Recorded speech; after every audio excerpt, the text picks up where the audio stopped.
Hello, everybody, and welcome to Achievement Hunting 101.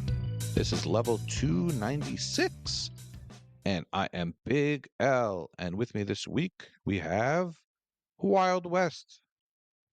What's going on, guys?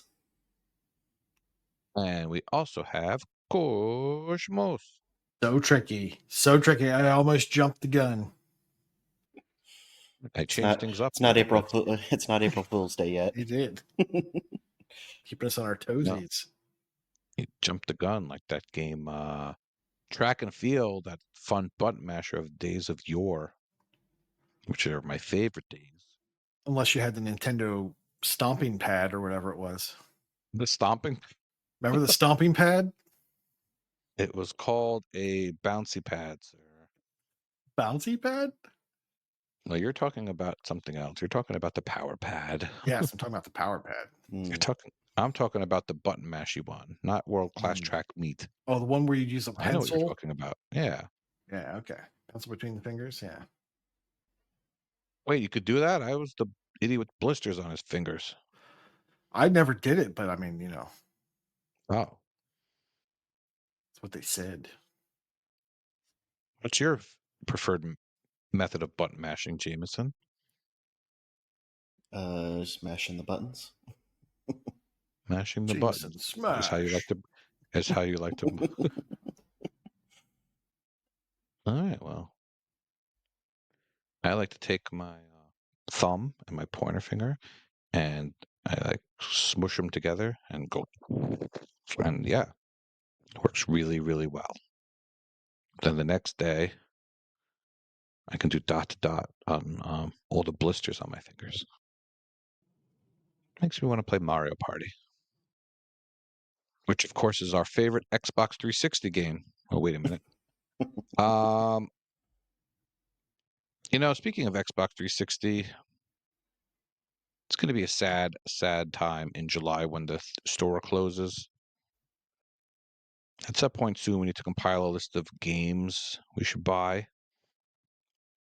You know what? We can start that process right now.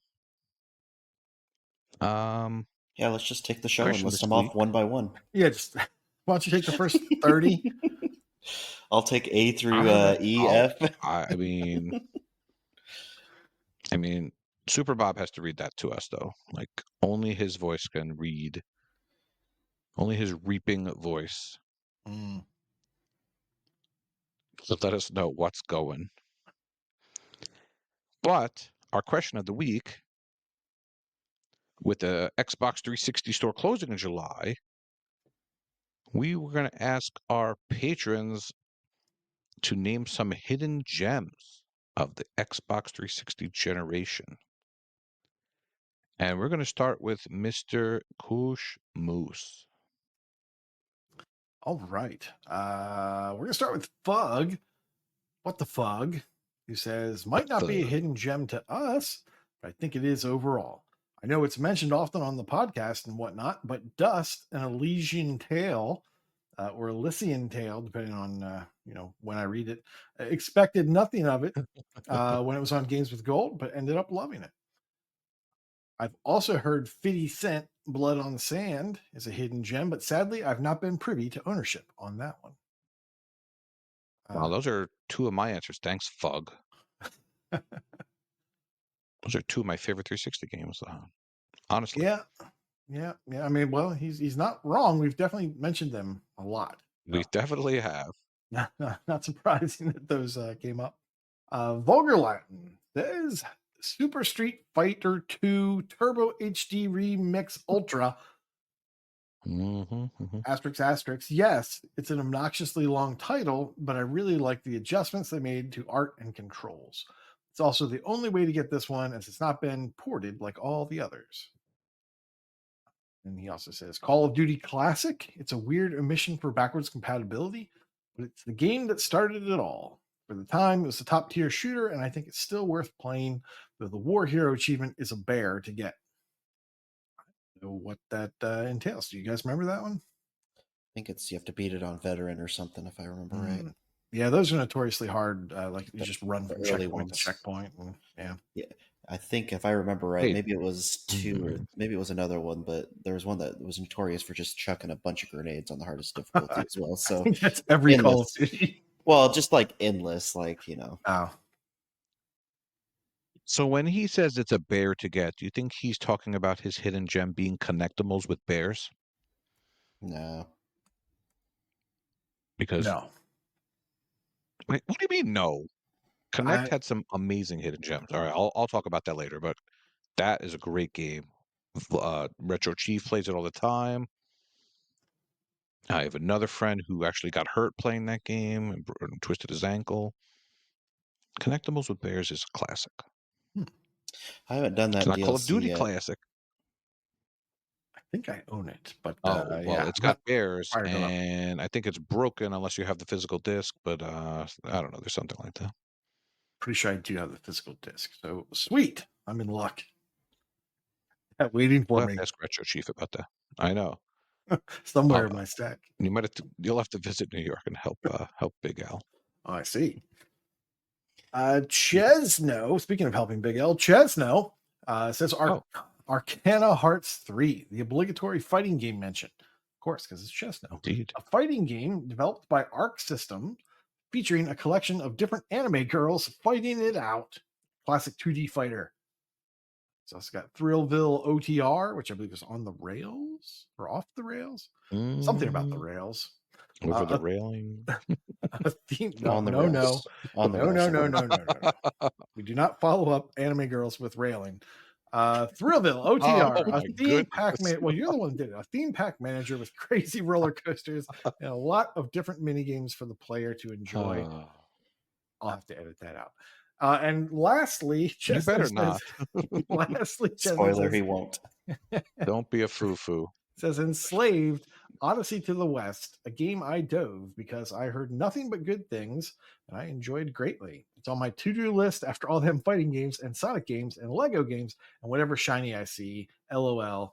I get you. I know about the shinies. Oh well. Shinies are very real. They exist. Yeah, I wanted to put Enslaved Odyssey to the West on mine as well. I did a little more than diving it. I haven't beaten it. I haven't gotten like super far in it, but I thought it was a great game at the time, and I think it still holds up. I've gone back to get like an achievement here or there, and I always think, why didn't I finish this? This is actually pretty good. For me, I started writing down some games, but like Sleeping Dogs, I couldn't do that because it's on the X1, so that doesn't count. So don't listen to that one. Conan, the hack and slash, that doesn't count because it's backwards compatible, right? You can still play that, so we shouldn't talk about that one. Captain America Super Soldier, that's like Batman Arkham Asylum, though, so we probably shouldn't mention that and how cool it is. So that leaves me with X-Men Origins Wolverine, which of course I've mentioned a bajillion times. Fantastic non-BC game. Yep. I love it. So good. And also, I'm just going to mention Fuse because I don't think, maybe I've talked about it once or twice, but that's a fun game. It's an Insomniac game. You cannot get the completion because there's online required, and that portion is dead. You can't do that anymore. But the gameplay is fun. I really like. Each one of the characters has a different kind of weapon set. So you're not just like four guys or four gears going in there doing stuff. Kind of reminds you of Gears of War a little bit, but everyone is kind of got their own unique weapon with their own unique powers, and it's a fun game. I really wish I had gotten into it when the online was around because I would have liked to have completed this and gotten that. Actually, I think it's actually easier with the online. It's going to be tougher trying to do the co-op in split screen by myself. So it would have been nice to do that when it was playable online. So there you go. Very nice, very nice. Okay. I will go next and read from the illustrious X the Hero, who was on a few episodes ago. And he went with Ace Combat Assault Horizon. They went for a more action game approach with this game, rather than traditional Ace Combat games like Forza Horizon versus Motorsport. And most fans and reviewers hated it, but if you treated it for what it was, an action game and not a flight combat sim, it was a lot of fun. Still sounds boring. Magna Carta 2, a Korean action RPG in the tales of Tiles. Tiles? What the hell? That was a great game too. Tales of, or modern Final Fantasy. Tiles is hard. It got overlooked because it was given zero marketing, but it's a very, very well put together RPG with an awesome cast, fun combat, good graphics, and some great set pieces. Unfortunately, neither one is backwards compatible, so it's unlikely that anybody will give them a shot now. Yeah, you're probably right about that. Well, the big problem now is not that they're not backwards compatible, it's that if they're available to get at all. Yeah. So, Magna Carta 2, I think you can get a disc. Yeah. And Ace Combat, I assume, as well. Hawkeye, you still didn't play Hades. Barry says Alice Madness Returns. Wasn't something I'd heard much about, but I played it for the TA playlist, and I was really glad I did. One of my favorite 360 games. The DLC for that game, however, is trash. Huh. Well, I can say I also played Alice Madness Returns, and I liked that game, but it's got too many collectibles. And it's one of those where if you miss it, you're kind of stuck. You can't go back until later. There is a chapter select, but you have to go back through the whole chapter, basically. Other than that, it was very good. Oh, hey, Nate, I think Alice Madness Returns is based on Alice in Wonderland. Whoa.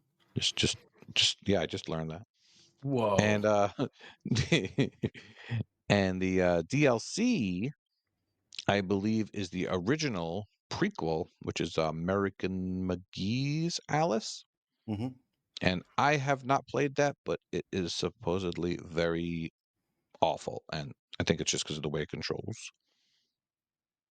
Do you have any memories of that one?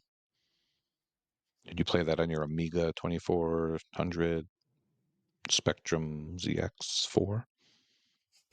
I didn't play it, but I thought it was supposed to be good. I thought it was supposed to be well received, and people wanted more. It's kind of in that cult classic kind of thing where I think I recently read that they decided not to go through with the third game in the series that he wanted to do. Maybe it was Like, good in 2000, but not good 10 years later, type of thing. that's one of those ones I keep thinking it's like, oh, this is the time I'm going to do it, and I just haven't done it yet, as we all do. Oh yeah. Simul? Sweet. I will say I believe that game is backwards compatible. It is, yes. So that's always a good sign. Unlike Wakapale, who says the sadly delisted and non-backwards compatible. Oh god, I don't know what that was. Non-backwards compatible physics platformer PID is a fantastic game if you can manage its high difficulty, which is at odds with its chill graphics and soundtrack. It is available on PC. The romantic horror comedy Catherine is still available and backwards compatible. It was one of the few games my ex-wife liked. It really is a one-of-a-kind story with nice production values, and I found the action puzzle gameplay enjoyable. There is nothing quite like it. What I know about Catherine is that it is very good, but also very hard. I know Michelle likes that game. And yeah, I have also heard that it's nothing quite like it. It's very unique. Is that a Wild West game? That's not a Wild West game. I've Oh, watched no? some gameplay video of it. That's about as much as I've done on that. I watched a video. Very nice.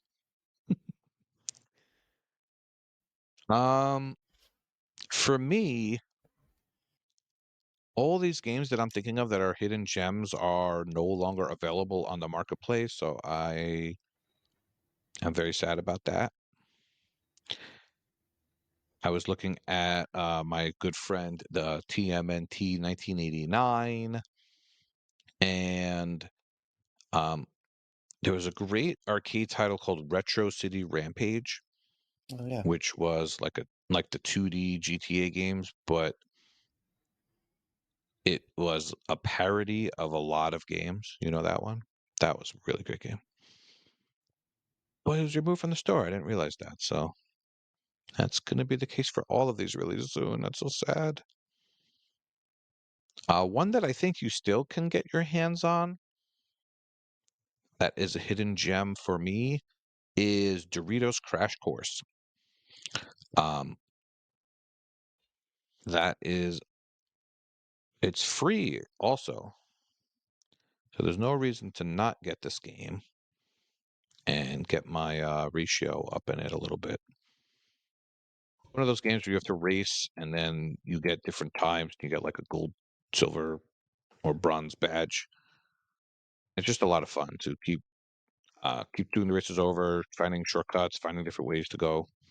And they made a sequel as well. And those also had the you could play with your avatars, which was also a ton of fun. Back in those days, we unlocked the avatar awards, and you dressed up your little guy. What else? I guess this probably isn't a hidden gem, but I really like the Army of Two games. They're the type of game that I think a lot of people have played, but no one really talks about them too much. Maybe people don't like them.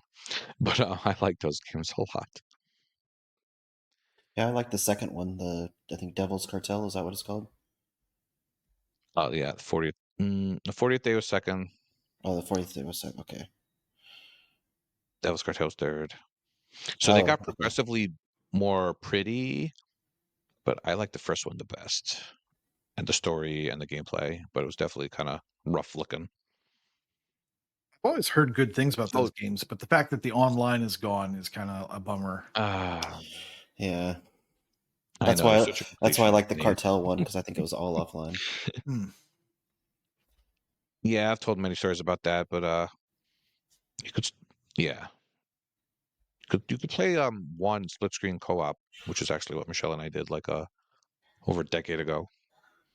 But yeah, the online went down. The game didn't need multiplayer.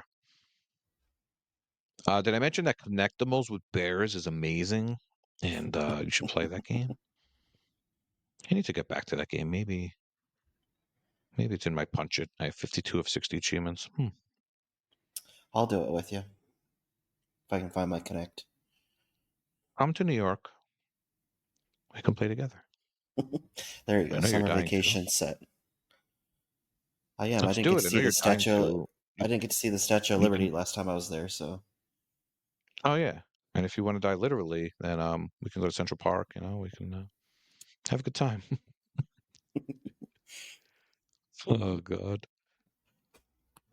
Uh, with that said, I'll let you go. all Wild right. West. You can go next.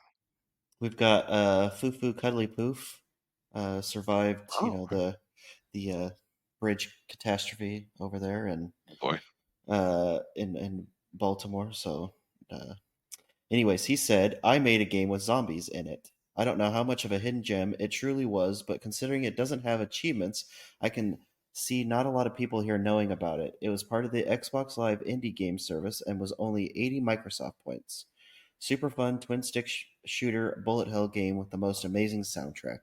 If you know the game, you didn't read that title, you sing it." So I guess I don't know the game because I didn't sing the title, and actually I've never heard of the game. Have y'all heard of this one? I have heard of it. I did Uh, not play it though. Yeah, I don't. I I'll have to heard look it of up it. later. I heard of it because I used to talk to this guy Fufu Cuddly Poof back in the day. I don't remember when and why, but we used to chat and used to talk about this game. Icefire TN says, "Hell yeah, Wrath of the Dead Rabbit is absolutely a hidden gem that not enough people played and is not BC. The two Joe Danger games are also criminally underplayed. Sadly, I think the second has some discontinued achievements now, but both are BC. Criminally underplayed equals hidden gems for the sake of the question before someone asks. LOL." I Oh know wow, I know M likes those Joe Danger games, right? I haven't really don't she have much loves them. experience. Don't Yeah. have much experience in them. She But loves those crazy games like that and plus. where you just go, and they're impossible, but then you beat your head against the wall and eventually you figure it out. Yeah. And funny enough, I remember going to an arcade and they had a Joe Danger game on there as well, like an arcade game. You had to try to hit this, impossible. You had to launch him out and hit this impossible target and everything. But I have to concur with Mr. Icefire real quick about Hell Yeah, okay. Wrath of the Dead Rabbit. I thought the game was really, really fun. And I was very sad when they took the Vayner tag off of it on TA, because I think it is one. I've complained about this in the past, and I'm going to stick with it. I like it, and even if it's not a Vayner, I still recommend it. Good job, Icefire. Nice. It's always nice to see these different games that we're reading, and so hopefully some people will pick them up and enjoy them themselves. Our last patron we have is Chewy on Ice saying, a lot of things I would have thought of been mentioned already, so I'm going to focus in on a few decent non-BC tie-in games that I sadly don't think we'll see versions on current or future generations due to licenses. X-Men Origin Wolverines, Spider-Man Shattered Dimensions, Transformer War for Cybertron. Weirdly, the sequel Fall of Cybertron got a port, but the first one didn't. Chronicles of Riddick and The Bourne Conspiracy all deserve to be played. We talked some about X-Men's Origins already. Spider-Man Shattered Dimensions was good. I didn't do those two Transformer games, but I did, kind of enjoy the tie-in games, the movie tie-in games. Played some of those. Those weren't bad. Chronicles of Riddick. I remember that game being pretty hard. I remember some of the achievements were pretty hard in there. And Bourne Conspiracy, I believe I did. And I liked it, from what I remember. Anything on Chewy's list that catches y'all's eye? I mean, they're licensed games, so I'll keep quiet on this one. Someone else could talk about it. Bueller. Nate, well, these are all your cup of teas. Yeah. I mean, I've got them on the shelf over here. I intend to play them at some point. These are not only bad games, they're bad movies too. How dare you? Look at this. How dare you? X-Men Origins Wolverine, of course, love it. We don't talk about the last boss fight. It never happened. The Spider-Man Shattered Dimensions, I actually haven't played that, but I own it. I think I started it. I really like the Transformers games. I was a little bit upset once again because the online's gone. You can't get that portion. Yeah. I don't know which one of those have those, or if they both do. I think they both do. I think they both did, yeah. Yeah, it just feels good running around as like Optimus. Yeah, I really like that. But I didn't get too far into them. I just, I kind of missed out on them, and so I didn't go back. And Chronicles of Riddick I picked up. I don't think I've ever played that. I seem to remember an OG Xbox version of that with no achievements. But I think they made 2 Riddick games. I believe that sounds right. That sounds right. I'm pretty sure they made 2 of them. One for the 360 and one for the OG. It could be the same game, and they just they updated it. But I think they were 2 separate games. And then the Bourne Conspiracy, I've heard good things about, probably from Chewy. So I ended up picking up a copy, but once again, I have not played it yet. One of these days I'll retire, so I can play games. Let's see what I got on my list. I gave it a 3. I guess it only took me 1 day to do it, or 2 days to do it. So not too long of a game. Third-person shooter. Got a 3.15 rating on TA, so pretty decent game overall. As far as my games, one of the ones I went through, I think last year or maybe the year before, was Remember Me.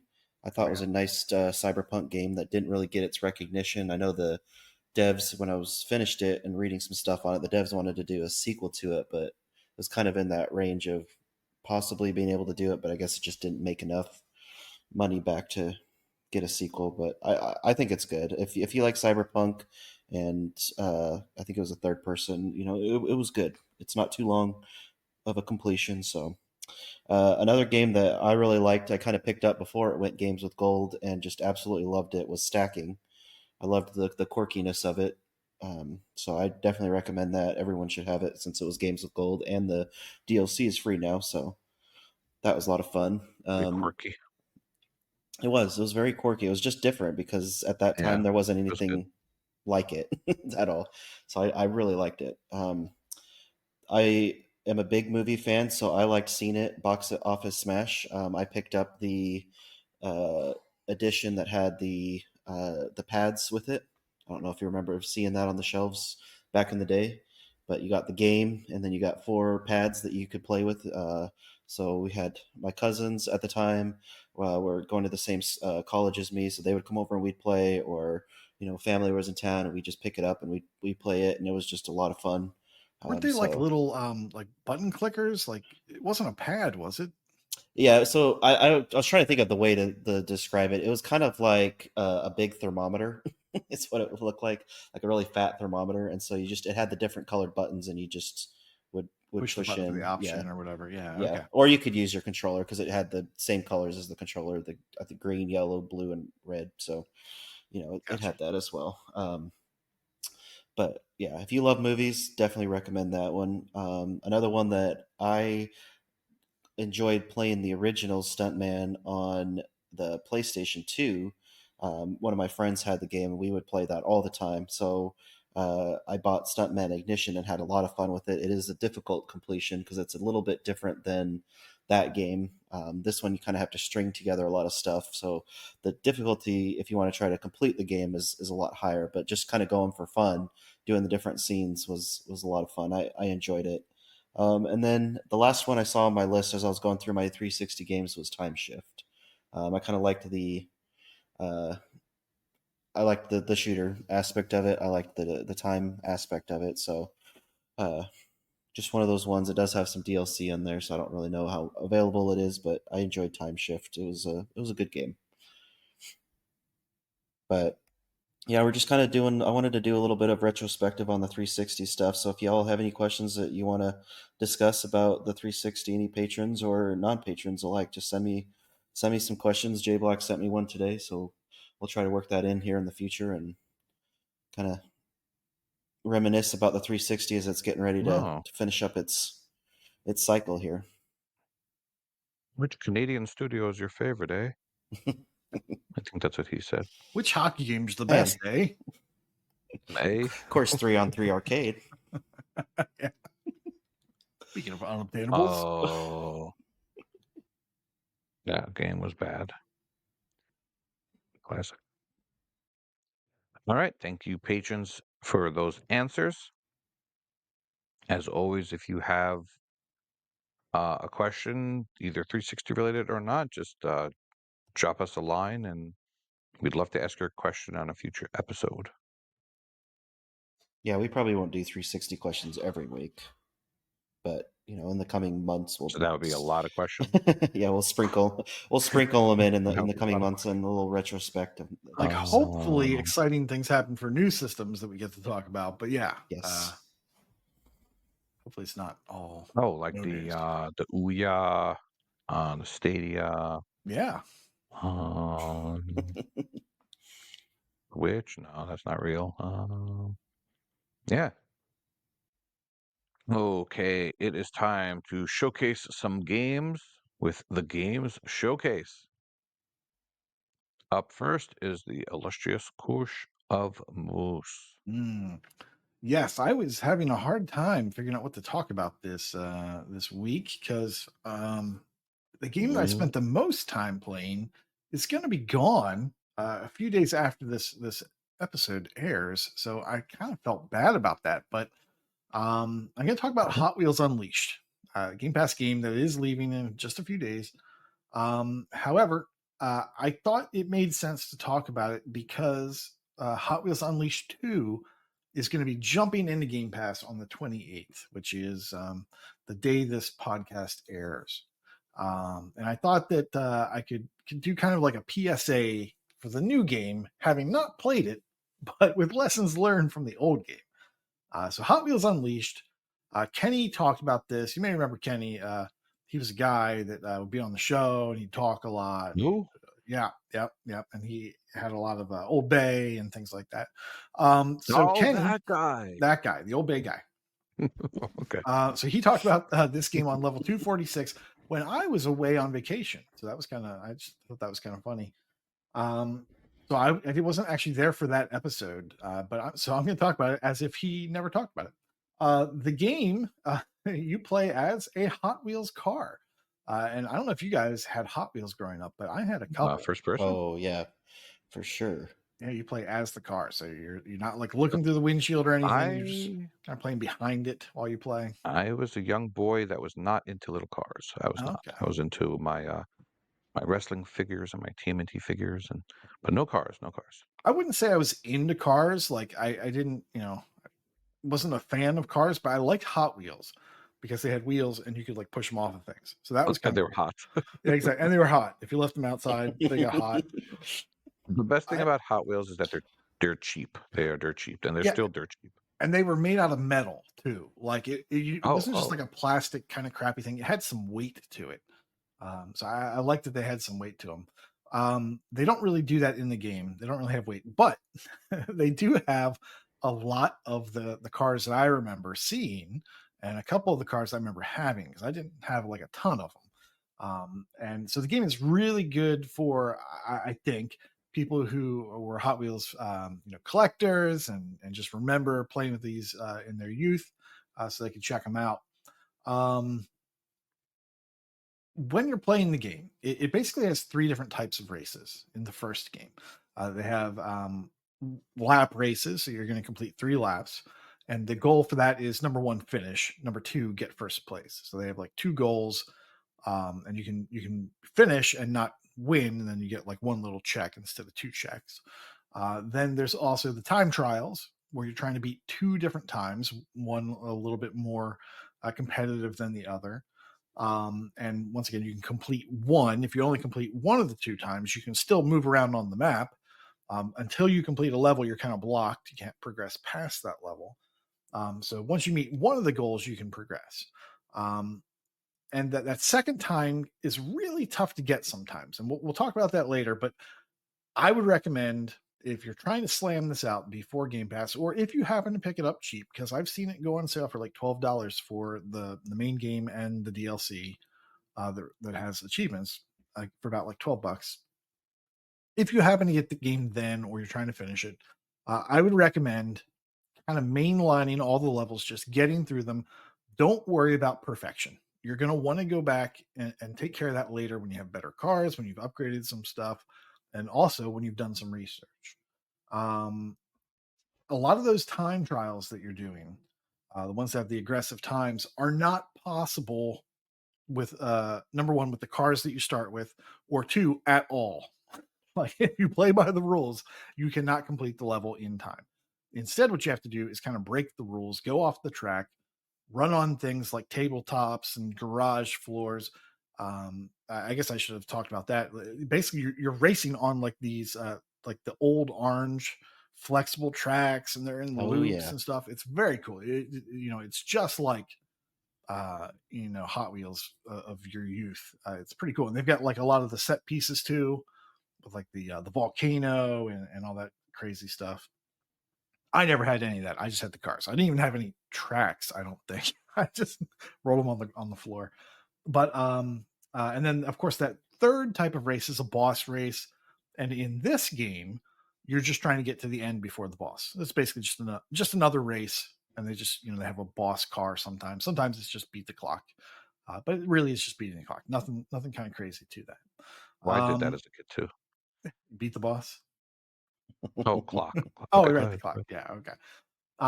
So one tip is to not spend money or gears. You use gears to upgrade your cars. You use money to buy like these little blind boxes that'll get you, just a random selection of car. You can get duplicates, and when you get those duplicates, you can choose. I guess you can keep them or you sell them. I don't know. I always break them down into gears because gears are the hardest thing to find. So that's what you'll want to use those for. Seriously? Yeah, but you want to save. Yeah, seriously, obviously. But you want to save all your resources until you figure out what cars are best. You don't want to just blow your resources right at the beginning. Kind of hold on to them. that way you're going to make the best use of your time. I found that the best cars in the order that I got them were Bad to the Blade, was very fast. I think I started off with a Bone Crusher. Bone Crusher, I think that's what it was. And then Bad to the Blade was the first really good car I got that was like super fast, and that helped me get a lot of the times. Then there was the Hot Wheels Twin Mill 2021, which was also really fast. But the game, or the car that I'm using the most in the game, is the Superman car. And it's upgraded to legendary because it has 4 boosts. Now, it's not the fastest car, and it's got pretty good acceleration. It's not the best in really of all the cars, but the cool thing that it has is like speed. It's got acceleration. It's got good handling, and it's got 4 boosts. So you can use these 4 boosts to kind of help you get around. If you get yourself in trouble, like you run into a wall or a spider web or something else that just kind of spins you out, you can use that boost to kind of make up for that mistake. And for me, that ended up being a really good kind of useful car to kind of just do just about everything. Just playing through the game, you're going to get the majority of the achievements, because therefore things like coming in first a certain number of times, getting a number of blind boxes and all those sorts of things, completing this particular boss fight or whatever. So those will just kind of come. And you don't really want to go, like I said, don't go spending your money just to get that achievement, because it will just happen. There's an achievement for getting like 100,000 coins. I believe it's cumulative. I don't think you have to have it in your inventory all at once. Although I did see one solution say you have to do that. I'm pretty sure. I don't think you have to. I'll report back on that at some point. But I've been spending my money towards the end of the game to kind of buy those loot boxes, or the blind boxes, sorry, and then just kind of trashing cars as they come in as duplicates, because there are secret spots on the map, and those they'll show up. You can't progress past them until you've done this secret criteria, and it's kind of like a little cryptic message that tells you, like, oh, there's a ghost or something. You can't move this till you beat the ghost. Well, you have to get far enough in the game to get to this ghost level. You beat that. He's actually one of the boss characters. When you do that, that special square opens up, and now you can progress on the map farther than you were able to go before. One thing I should mention about the map that I didn't realize until today, which is killing me, is I thought you had to move around the map by moving from node to node to node. So kind of like Super Mario World style, like with the overworld, like you have to go from this little dot to this dot, and you can't just, I want to go all the way across the map. Just take me all the way across the map. Well, you couldn't do that. You have to move node by node. In this, when you zoom out, you can use the right stick to move the cursor, so you don't have to follow the really weird pattern once you've opened up a lot of the map, and it's just super annoying to kind of navigate from level to level. It's so much easier just to move the cursor to the level you want and just boom, go right into it. I just discovered that today. I'm really upset with myself for figuring that out just now. When you basically finish the game, you're going to be able to go back and clean up all those races that you couldn't beat because you weren't fast enough, your car wasn't good enough, or you hadn't done the research to figure out where all these shortcuts were. You'll see they're kind of like on fire. So when you zoom out, you'll see a couple, races that you haven't finished that are on fire. You just go into those and you do what you need to do. That's either getting first place or doing the research on YouTube to find out what that shortcut is. Sometimes the shortcuts make sense. Like, oh, I'm just going to ride off this table. Oh, I should have seen that, because there's the track, and I'm going to hit off the table, and I'm going to get onto the track, and that's going to save me a bunch of time. Other times, you're doing really weird things. You're like, how did anyone ever figure this out? Like, you're going down a magnetic track downhill one time. You have to run off the side of the track and then rotate your car so that you land on the ground, and then you shoot across this garage floor where there's no track, just kind of like bypassing a huge section of track just to get there. Other times you're stalling your car in the middle of a loop-de-loop so that you can drop down onto another track underneath it that runs through the loop-de-loop. It's crazy, but there's videos. Thankfully, there are videos out there for people that have figured this out, and you can get those done. I'm working my way through them now. It's insane. Yeah, this game, there's a lot to this game if you're trying to get it done in a short amount of time, and you're gonna get kind of sick of it. Like, I'm kind of tired of doing these races, but I think it's a quality game, and I think that it's fun. It's not like super challenging, once you understand how the game progresses. But I think that it's like having too much of a good thing. I'm just kind of sick of it now. I just kind of want it to be over, which is why I want to talk about like a PSA for Hot Wheels Unleashed 2. That game is, like I said, it's going to be coming to Game Pass in like 2 days. It looks very similar. Actually, Corey did a review over on his review site, and he was talking about it and the kind of the changes that happened to it. They've actually added a bunch of stuff to the cars. The cars in the second game will be able to jump. They'll be able to dash to the side. You'll be able to upgrade those abilities per car. So there's a lot more to it. It's basically the first game plus. There's more stuff to do. So if you're going to play these kind of back to back, that's a lot. Or if you're going to try to knock out Hot Wheels Unleashed 2 at the a year from now when it leaves Game Pass, you're going to be in the exact same boat. So I'm going to recommend, this is the PSA part, that you kind of chip away at Hot Wheels Unleashed 2 when the game comes out. Give yourself some time, spread it out, because otherwise you're going to be kind of sick of it, I think. But yeah, I've had a pretty good time with it. I should mention that the DLC that comes in the version that's in Game Pass or the Super Duper Edition when you go to buy it, number one, the DLCs by themselves outrageously overpriced. I think they're like $15. But if you get a good sale, they're really cheap. There's only 3 achievements per DLC, and those require you to play one race in that DLC. You don't have to play all of it, just one race, the first race. You then do like a head-to-head, version of that race. That's the second achievement. The third achievement per DLC is to upgrade one of the cars from that DLC. And then you're done with the DLC. You don't have to do anything else on that map. You don't have to do anything else with those cars. So you can be done those very quickly.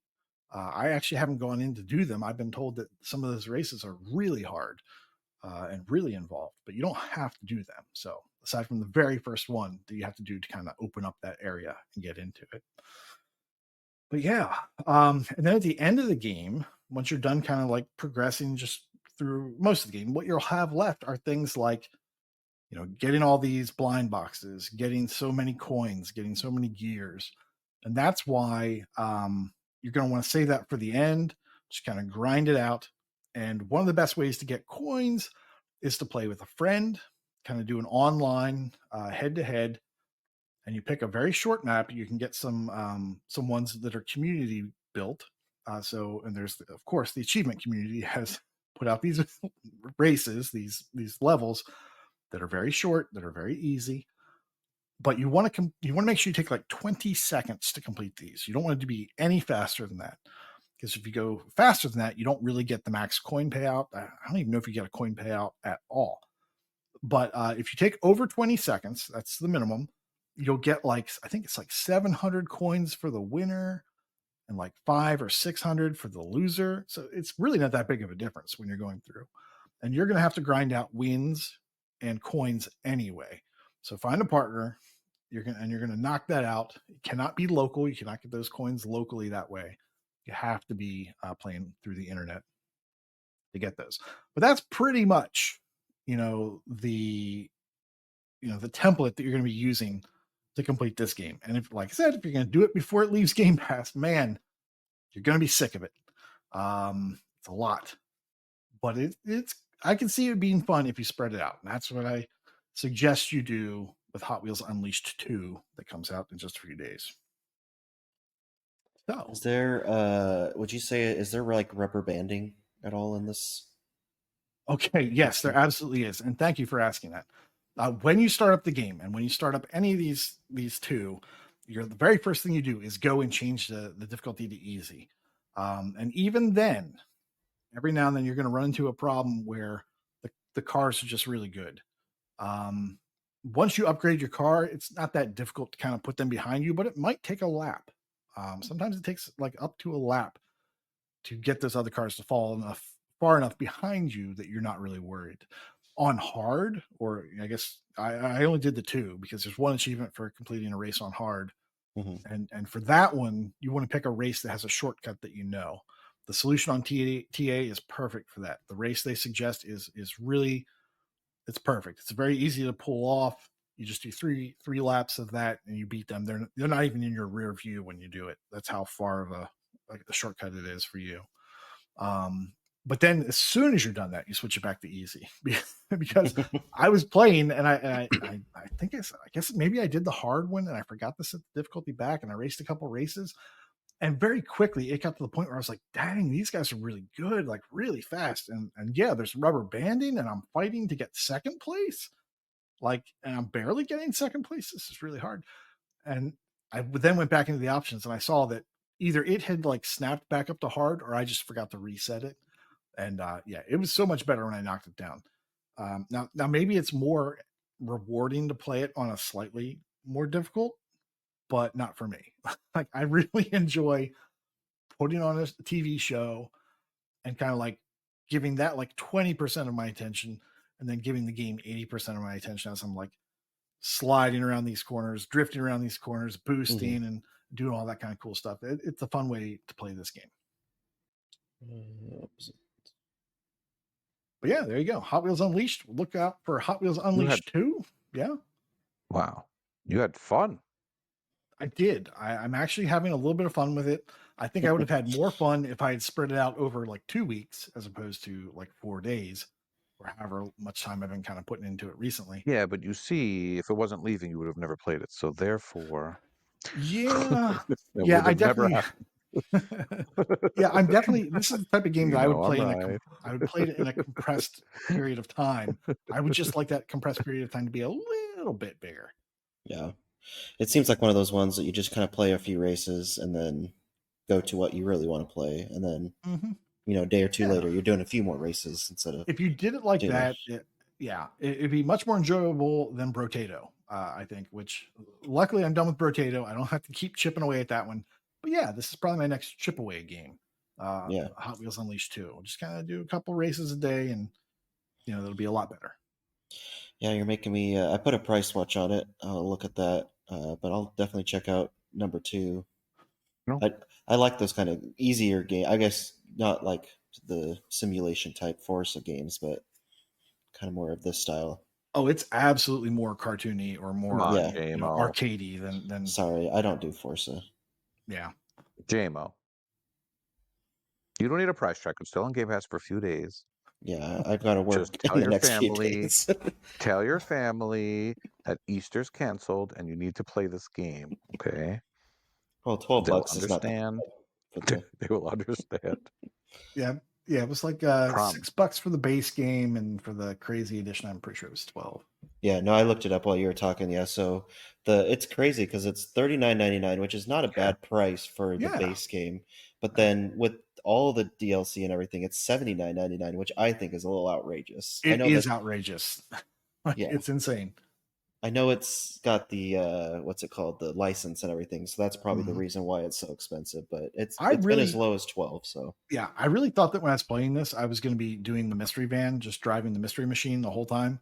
But that's not a great car. It's not a great car, so I haven't been. I've been using Superman instead. Yeah, makes sense. Superman, Scooby-Doo, But cool. It's definitely a Game Pass inflated, like super inflated. Oh, absolutely. Yeah. That was the other thing I was going to ask. I have a lot of friends with the completion, and it's worth almost 5,000 TA. Yeah. And it's got a pretty good score, too. I mean, 1,400 voters, and it's got a 3.54. So I played one of the Hot Wheels 360 games, and I did not like it at all. Yeah, I think they've gotten better. Yeah. Like people, I hope so. I went back and I listened to Fufu's review before tonight, just to kind of prepare for it. Well, that's right. You guys asked him. I mean, who? Yeah, you asked him, how does this compare like to Forza's Lego? Not Lego. Forza's Hot Wheels. Hot Wheels, yeah. And I don't know if I can't really remember his answer. This one is definitely way more arcadey even than Forza Horizons. I think Forza Horizon, is an amazing game. And the way they do things is really good, and it's in their style, and it feels like a really good game. This doesn't feel quite as good as that. But it stays consistent the whole way through. And it's a solid arcade racing game. Yeah. Which are better than the All right, simulation racers. Oh, yes. So much better. I mean, that's like work. but then again, sort of management games. Oh yeah, I'm gonna be in charge of this roller coaster park. Not me. Doo, doo, doo, doo. Somebody else can do All it. right, that was Hot Wheels Unleashed, which oh yeah, also PC Game Pass. You could play this at work, and you can just go vroom, vroom. And your boss walks by, and he's like, "What's that?" And you're like, "No, nothing. Just car went by really fast." Yeah, I love PC Game Pass games. Classic. What I love more is talking to my good buddy Wild West about his game. You are up, sir. All right. I have started another big game. And so this is going to be kind of my initial review of it. I'm about 10 hours into it so far, I think, is what I saw today when I saved my game. And that is Immortals Fenyx Rising. So this is a Ubisoft RPG. It fits the bills in all the categories. And it so I mean it's set in the mythical world with with Zeus and Prometheus and all those characters, Aphrodite, Achilles, all those, and you you play as a young Greek person called Phoenix, and you can before as the game starts, as we've been talking a lot about character creators, you can create your character male, female, and you'll get about 20-ish options on different things to kind of customize your character a little bit, and you'll see those customizations and cutscenes and everything. And you do get to you're behind the character as you're running around the map, so you'll do get to see the backside. Of the character. So character creator is definitely worth it in this time to get the character you like, and you don't have to spend a lot of time doing that. So the game kind of starts out with a story that Prometheus is talking to Zeus about, and you have the big bad who's called Typhon, and he escapes and starts wreaking havoc everywhere.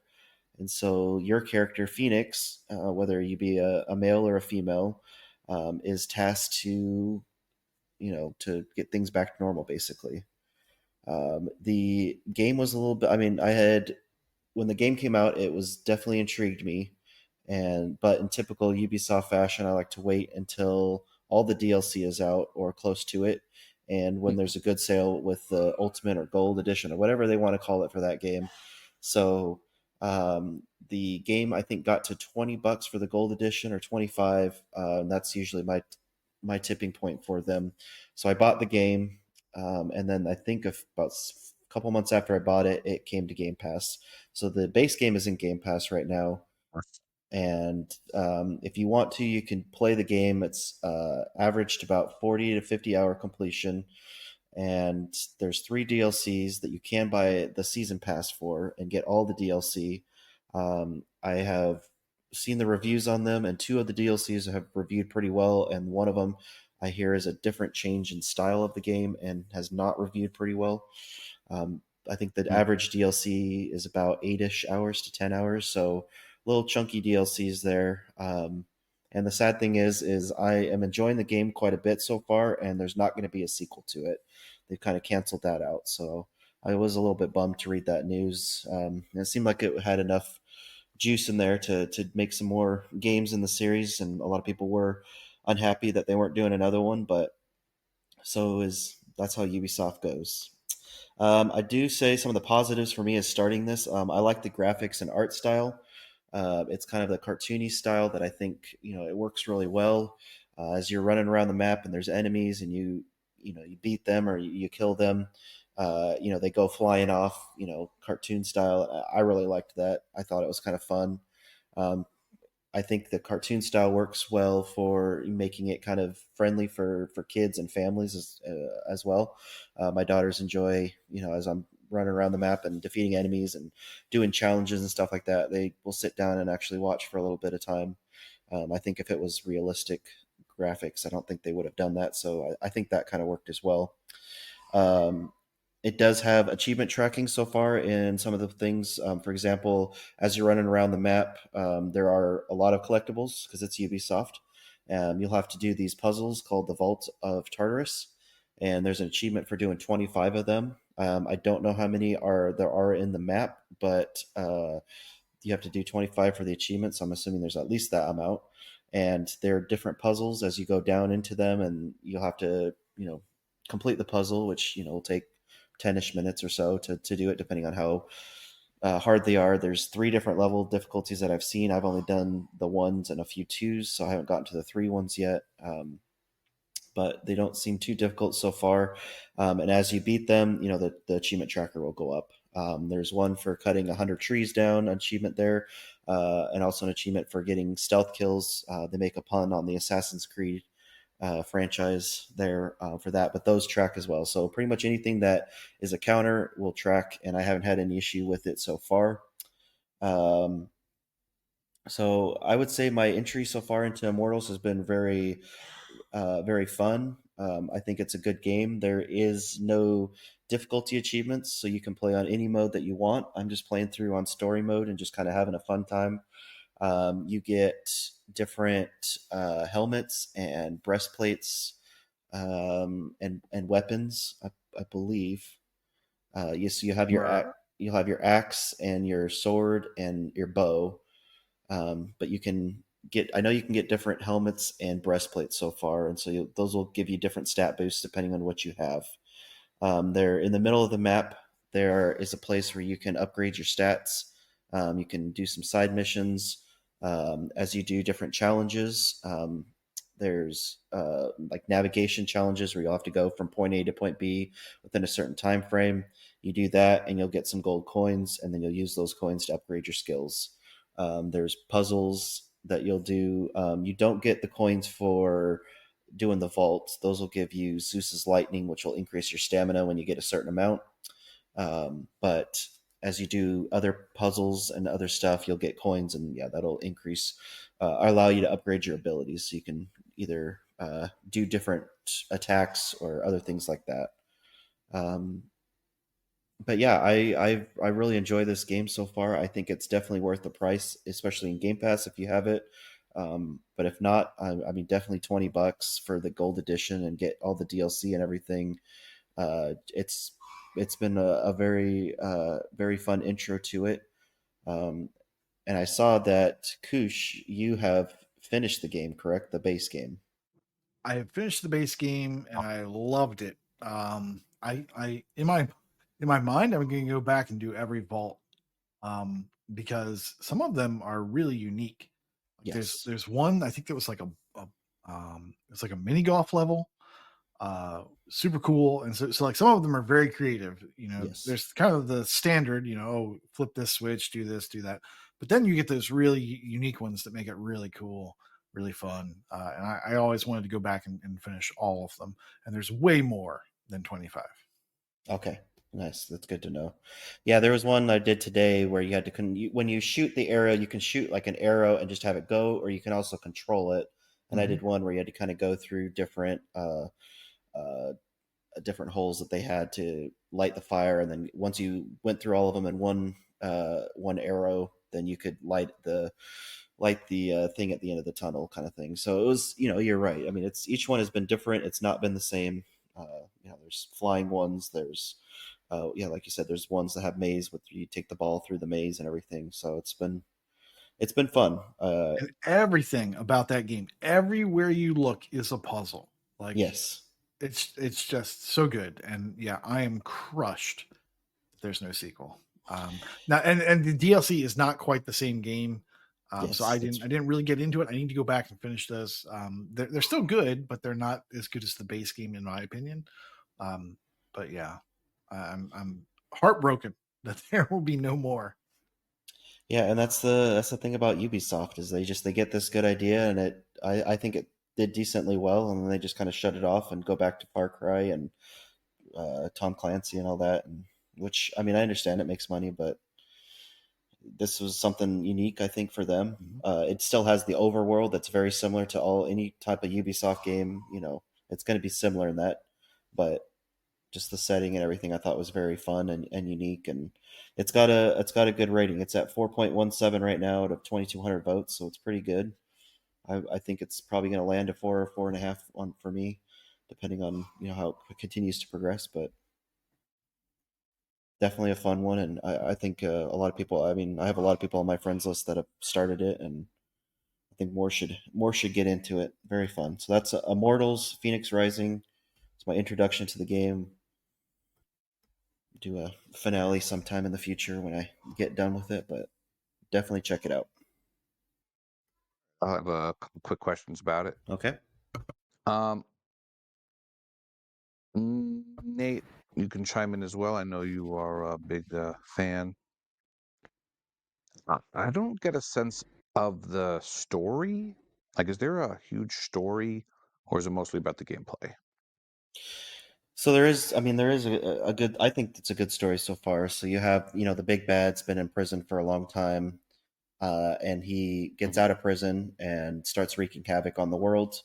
And you have to, from what I've seen so far, you have to enlist some of the gods and demigods into your band to help fight them and everything. So, and all the while, Zeus and Prometheus are, kind of doing like an overarching story tale, kind of like a Bastion thing, I would say, something similar to that. Yep, there's definitely a story to it, and it's well told, and there's a lot of humor. Yeah. So it's not like this dry like mythology. It's very funny, contemporary humor, and just really well done. Yeah, Oh, okay. it's so good. Because to tie it back to Bastion, um, in Hades they have all these same characters or a lot of these Mhm. gods, and I've gotten to know a lot of them through Hades. And my son's into this Greek mythology now too, so I was thinking this might be a good next game to play with him. Doesn't look like there's any multiplayer though, so that stinks. No multiplayer that I've seen so But far. but we can, yeah, we like to take turns on the runs, and I don't know if it's that type of game, probably not, but like pass over the controller.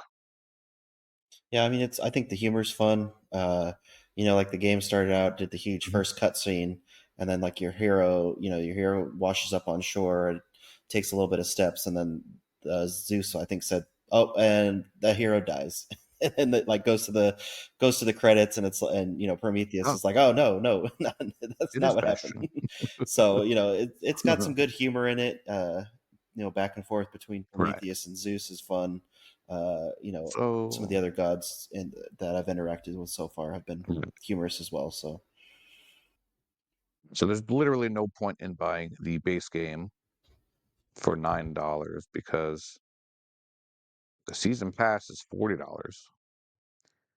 That's silly. Looks yeah, like it's been on sale for like 12, but yeah, it goes on sale typically quite often because it's Ubisoft. I mean, if you want, I've right. done it But you could just before. buy this whole thing You could. for $15. Yep. Yeah, it's on It sale. comes with the DLC. Yeah, it's on sale right now. I'll talk about that later, but uh, yeah, I mean, it just depends on what you want. Like some games I don't really care to own, and I just will do the season pass what's in Game Pass and be done with it, and I don't care about that.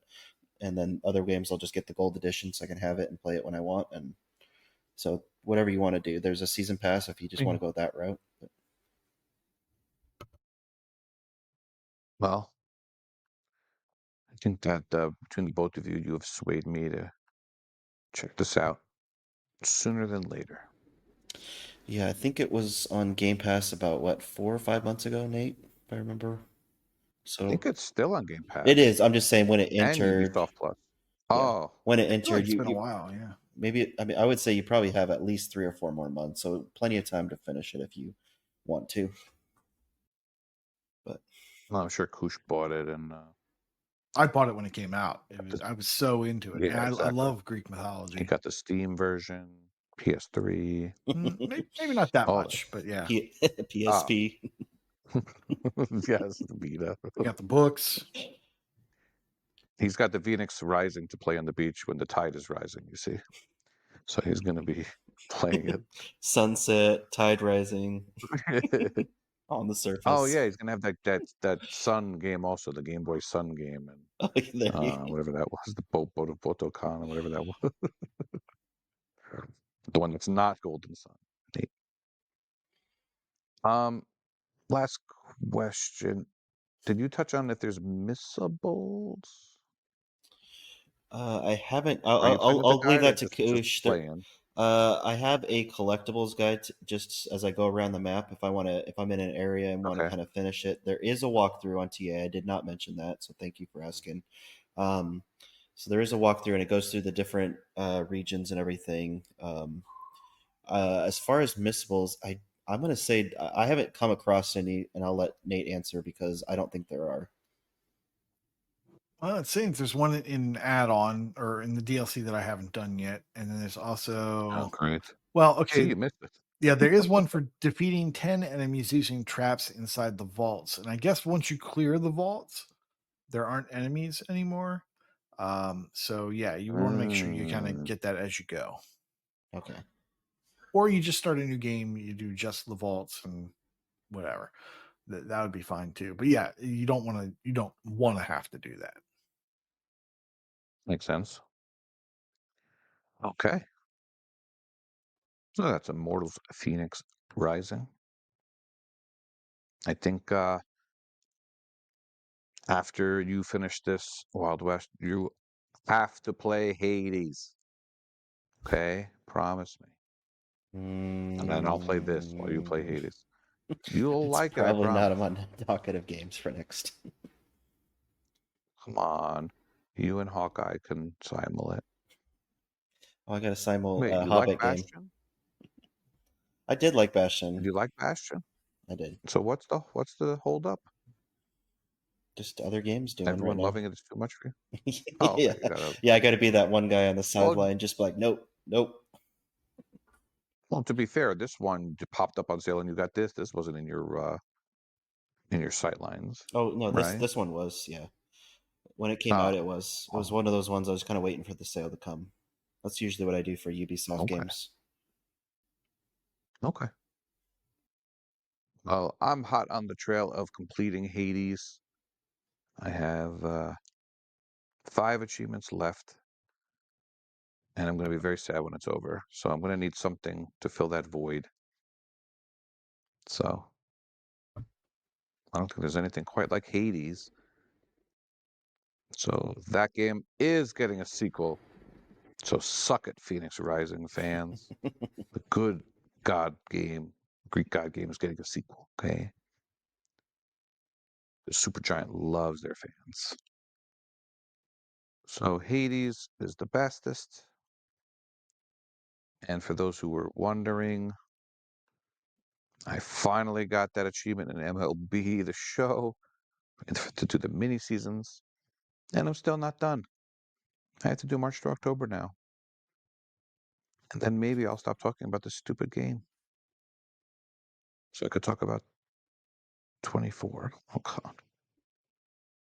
Yeah, I'm really hoping we get some for Game Pass news soon. Because we need more Game Pass games. I think we're going to have some of that. Yeah, you'll probably have some next week. Yeah. All right, we've been babbling a long time already. Wow. So we're going to go right into sales.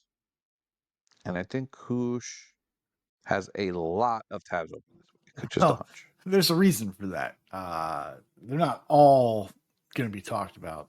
Is it licensed games week? No, is that? I don't know. Pre-spring sale week. Yeah, something like that. I didn't think the sale was incredibly great, but I did find a couple things. Pac-Man World Repack is $9.89 down from $30. It's a platformer, 10 to 12 hours. Looks like fun. I'm hoping to pick this one up. I remember there was a pricing issue, I don't know, a month or two back where it was like Pac-Man World Repack was like either free or extremely cheap. And then, of course, they fixed their error. So $10, that's cheap enough and legitimately cheap. So I will be picking that up. Creepy Tale Ingrid Penance is $7 down from 10. This is an adventure game, 2 to 5 hours. I believe, I Elle, want this you game. liked the Creepy Tale series. Yeah, Yeah. I So want it. it doesn't have a great score, but it's only got 5 or 6 votes. 6 votes. It's got a 2.83, but it looked like an interesting enough game. That's an okay price.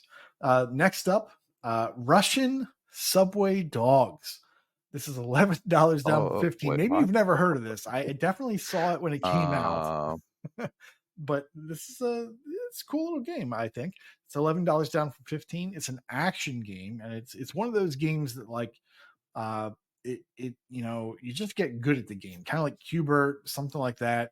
That kind of old style. You're a dog running around in the subway, you're barking to get people to drop their food. If you bark in front of them, they turn around and walk away, but if you bark from behind them, you surprise them and they throw their food up in the air and you get to eat it.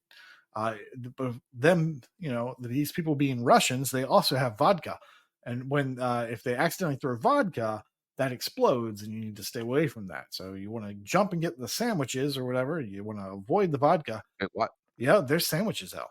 And if the vodka lands near a Vodka sandwiches? sandwich, yeah, it heats up the Oh, sandwich, or maybe it's meat. I don't know. But then it's worth more. But then there's dogs that come along and things get crazy. And I think there's cats in it too.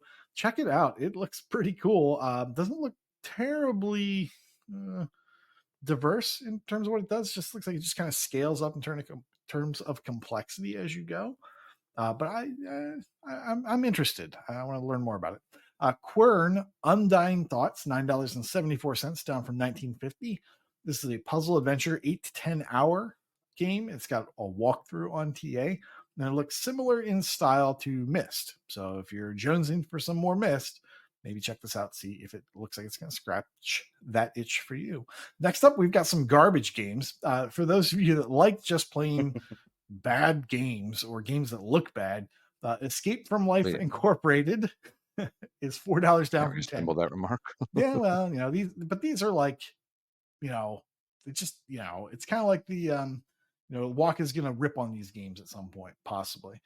Escape from Life Inc. is $4 down from 10. It's a puzzle platformer, 3 to 4 hours. Check it out, I dare you.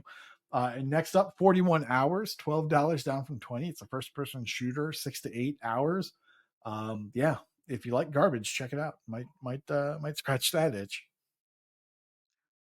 Just a quick note on this Creepy Tale Ingrid Penance. They, unlike Creepy Tale 1 and 2, this game seems to have a triple stack. Did you notice this? It's sometimes you now. So much like Mangavania that I talked about the other week, it's got an Xbox One, and Windows stack.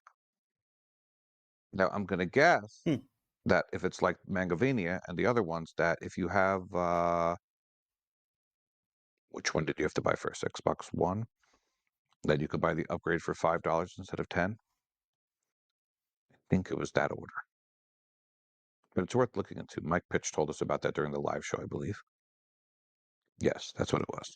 Yeah, and only the Xbox One is on sale. So if that's the case, then you get the X1 one for $5 as well. So not bad. For science. Yeah, for Might science. try it. And because 1 and 2 were Xbox and Windows. Like you could play on either. But this, on one hand, it's annoying, but on the other hand, you can get 3,000 gamer score instead of 1,000 gamer score. So it depends how much, but then you have to play 3 times. I don't know. I don't know if that's worth it. Wild West, what do you got for sale? All right. The aforementioned Immortals Fenyx Rising Gold Edition, I think, is at its lowest price ever, $14.99, down from $99.99. So like we talked about, that includes the game and all of the DLC. So you get 3 packs of DLC, the game, $15. You can take your time with it. Don't have to worry about it. And if you were like me and bought the Leisure Shoot Larry game by itself and didn't buy it in the pack like I should have done, the other game I didn't buy from last time, called Leisure Shoot Larry Wet Dreams Don't Die, is $3.99 down from $39.99. So, but if you haven't bought them and you're looking at possibly buying both of them, the double pack goes on sale every once in a while as well. So, whatever tickles your fancy. And the last one I had was kind of a new addition today. Something I thought maybe Koosh would talk about since he does more of the roguelite stuff. But there's Rad is on sale, $4.99 down from $19.99. So it's rated pretty well. $3.65. Sorry, I was getting late at night. It's rated at 3.65 on TA. So rated pretty well. Might be something that's one of those gems for anyone that likes those roguelites. And it's a Double Fine, so yeah. Oh yeah, like stacking. But it's not my kind of genre, but I know some people really like it and looked like it could be interesting. Alrighty then. People were speculating in the sale chat that we're gonna have the spring sale coming up soon because this was an underwhelming sale, but you guys definitely found some good stuff to talk about. Always good stuff. There's always something. I mean, yes. Yes, that is true. There's always something. All right, Wild West, did you want to talk about Game Pass news real quick? Sure. So we have April 1st, Ark Survival Ascended is coming out. Survival Open World, 1 to 2 hour with console commands if you want to go that route. April 2nd, we have. I know you'll be all over that, L. April 2nd, we have F1 23, Sim Racing Automobile Sports, 120 to 150 hour. We also have Super Hot Mind Control Delete, first person shooter, 10 to 12 hours. April 4th, we have Turbo Golf Racing is coming out a game preview, and it is arcade racing, automobile, and 20 to 25 hours. The new ones that we'll have coming out in April are April 9th has Botany Manor, which is an adventure, possible puzzle game. April 23rd, we have Euden Chronicle 100 Heroes, role playing turn based game. April 25th, we have Another Crab's Treasure, which is an action adventure Souls like game. And April 26th, we have Manor Lords, which will be a strategy game. And out now, we have Terra Invicta. I just got the notification for that today. That is a 4X strategy game on Sim that's on PC Game Pass. So that is what you have looking forward to. And by the time this episode airs, there's Diablo 4. Huge. Yeah, that small game. Okay. Huge get. No, that's Diablo IV. So that's oh, sorry. You need to you need an intravenous drip to enjoy this game. Yeah, I'm pretty sure. It's like 2 Point Hospital, but for dungeon crawling.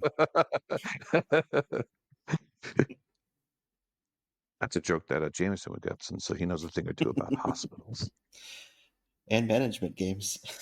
He works at 2 different points in a hospital. Yes, that is true. Also, yeah. And then quickly, let's see. So yeah, leaving Game Pass, like Koosh mentioned, we got Hot Wheels Unleashed, Infinite Guitars, 10 to 12 hours, and MLB The Show. Bye again. I think L, you're ready for MLB to be off Game Pass. Yeah, it's that genre called fourth. I am ready to do something else. Like talk about the Gamertech Challenge. It's my month, and I think it's going to be March forever because Big L can't win. Oh, come on, Koosh. This is rude. You never look at the notes. I didn't think you'd know. You'd find out. I mean, after 5 years, I decided to peek in, and usually it says Big L, but this time it says Big L can't win. Is that what we're spelling this month? What? Unbelievable. Usually it says Big L can win. That's weird. That's got to be a mistake, but it's not. That's right. It is a mistake. It should say Big L definitely can't win. Yeah, make everyone spell more harder things. But there is a channel in the Discord called Big L is the Best, and you go in there and you see which games I have been playing lately, which are just amazing games, so good. I made sure to get Just Dance 2022 achievements a couple days ago, so you guys can work on some J achievements. And I think there's a bonus called Simul is the best thing ever, and that's what that is. But most importantly, you guys are supposed to be coming up with sandwich ingredients, and I am going to vote on them. The tastiest sandwich gets 20 additional bonus draws. And I think Koosh is going to let me go on random.org this time instead of him, so I can choose who I really want to win. Randomly? No, you're going to choose Hey. what sounds like the best and tastiest sandwich, but you're not going to know who put it together. That's where the random comes in. I know, Not but the random. but I need to rig it so the person I like wins. Yes, you see. But on the down low, yeah. Oh, right. We'll I don't even definitely care if I edit this like out. them. We'll I just want. definitely edit I don't this even out. care if I like the person. I just want the tastiest sandwich person to win. Right. All right. We'll just give them bonus draws and hope that they win. There you go. Okay. Just rigging a contest would be bad, as long as we make sure Saucy Slingo doesn't win. Okay. That's all I ask for. All I've ever asked for. Patriots suck. All right. It is time for the bestest part of the show, where we get to name drop our listeners. And we have a lot of new names every week that I'm seeing. People are friend requesting H101, number sign 4639 on TA. We will read your milestones every week. And we'll start us off with KooshMoose. Already in completions, Grotesque Axe has 100 completed games. Hawkeye Berry 20 has 350 games. Ahizo has 600 games, as does Enigma Gamer 77. And Sniped by Girl has 1,850 completed games. In streaks, Oz Buff Fanatic is currently on a 50-day streak. Wildwest 08, I know that guy, 300 days. Pinky XD, also known as Smiley Face, 350 days. Ahizo, 450 days. Gervais with 850 Ahead of it. days. The Drunken Monkeys with 1,000 days. Ben L72 with 1,100 days. Northern Lass with 1,300 days. Put in a great effort on the leapfrog. Good job. And lastly, celebrating their 2-year achievement win streak is Domain. In Gamerscore, Congratulations. we've got Fista Roboto with 400,000 Gamerscore. XL The Rock has 1 million Gamerscore. Retro Chief 1969 also has 1 million Gamerscore. Congrats to both of y'all. Ace has 1.2 million Gamerscore. Unky Tim Fu has 1.7 million Gamerscore. And Lucas 1987 has 3.5 million Gamerscore.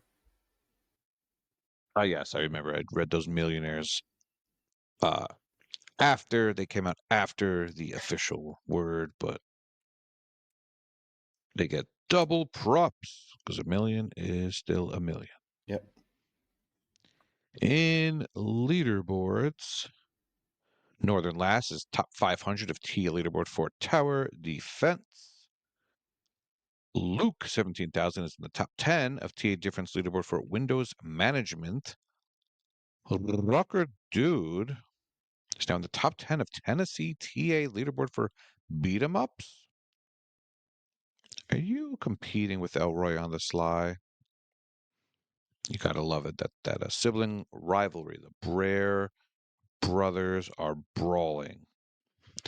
And Kronos is now in the top 10 of the TA leaderboard for card and board. And Icefire TN is third in USA TA difference leaderboard for Metroidvania. As a matter of fact, speaking of Kronos, Where I am on the East Coast, Best Coast, midnight. It is midnight, which means it is Kronos's birthday. Happy birthday, Kronos. And I think it's also Ace's birthday. So a couple of listeners having their birthdays. I used to shout out birthdays more often in the past. I wish that there was an easier way to see everyone's birthday on TA without it being the actual day, like the day before pops up. There should be you should be able to put a list of your friends' birthdays. I'm going to send a sturdily worded email to somebody, Bill Gates or someone. All right. Congratulations to all of our milestone members. All right, we are out of time. We're going to be thrown off the air. Thank you for joining us this week, and class is dismissed. Goodbye. Bye. See ya.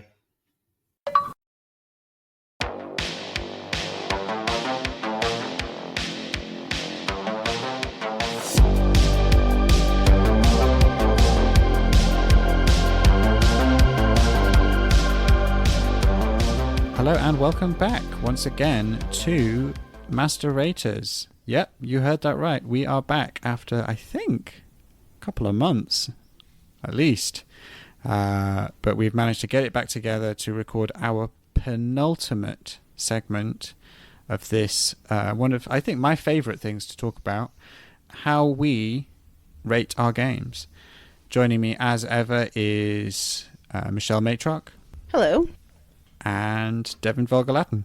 Hi, how's it doing? Keeping it. Start keeping again. it. No, we're keeping it. We're rolling with it's it. in the can. We're rolling with it. We're doing it live. We're doing it live. Okay, no edit. This is a no edit podcast. Okay, this time, as I said, penultimate. So that's second to last. Next time we'll be talking about our 5-star games, but this time we're talking about our 4.5-star games. The games that are so good, we thought they are better than a 4, but they don't quite make a 5. Now, to me, I'm talking about what I would say if I was to put a word on it, something that is very good. Very good. Okay? I think I said 4 was like maybe good or really good. I'd say 4.5 is very, or maybe very, very, very good.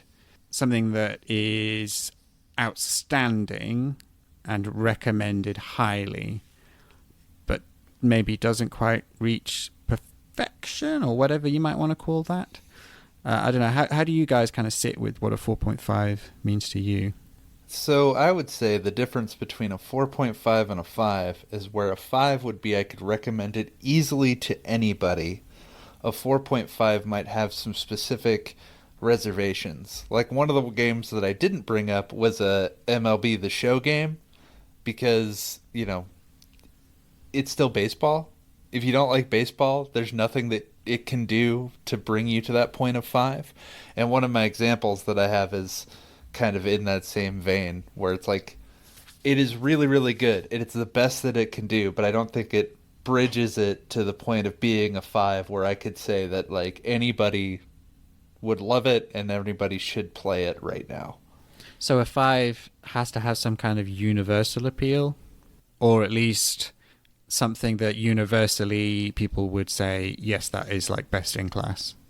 Yeah, it would have a universal, like, you know, it transcends like genres or because certain people will have games that like maybe it's not for them, but this one specific one is exceptional and outdoes it. Like I don't like Japanese RPGs, but I like Super Mario RPG because it's an exceptional turn-based RPG. That would be the big difference to me. It's a 4.5 is like amazing, but you can't recommend it to everybody because it might have some caveats or isn't exactly, has some things that are holding it back or stopping it from perfection. Whereas a 5 would be universally beloved. So I think talking about how we review games and how we actually review games are two different lines. So I have thoughts on this, but I'm sure that if you were to look at my game review history, it's not going to bear out quite. But just us talking about this, for me, I think the distinction between a 4.5 and a 5 is I have plenty of games. I haven't rated that many games of 4.5, but a lot of them are just because I have this sort of warm, like I think they're very good games, but I also have like a warm feeling toward them, or something where like I kind of acknowledge they're not these perfect things, but I really, really liked them, so I'm giving them the benefit of this high score. I think when something gets into 5 territory, it's something where I feel more comfortable peeling back the, oh, but this is just my warm fuzzy toward it, and really am stating to others, I think this is a top level game. And I think, Devin, to your point, like you said, if you just don't like something, you don't like something. And so you mentioned JRPGs before. I'm that way with Western RPGs and open world games generally. But Red Dead Redemption is like an all-time favorite to me, despite the genre I normally don't like. It's not just because I love Rockstar games. I don't typically like Rockstar games. There's just something about it that's so good that pushes it past that 4.5 to a 5. Because it's not just the intangibles that make me feel good about it. Do you think that's the decision you're usually having to make, though, when you make that rating, like that feel between it's not quite a 5, so it's a 4.5? Is it always that way around, meaning, is it like, okay, this could have been a 4, but there's something better, so it's a 4.5? It feels like we're knocking them down rather than pushing them up. Or does it work both ways? I think that's why talking about how we review games and how we actually review games they're different concepts. It's a gut feel usually, right? And it's also, and we'll get into this when we actually talk about the games we picked this round. I'm not sure for at least one of my games, and possibly both, that if I were reviewing them today after playing them, I would have given them the same number. Because where I was in that moment impacted how I felt about that review score when I put it down. Yeah. And I'm going to also say that I would imagine that I'm not, what I just said there, it's not a logical consistency throughout the 15 years or whatever I've had a TA account. So, like, yes, there's going to be some stuff that's not.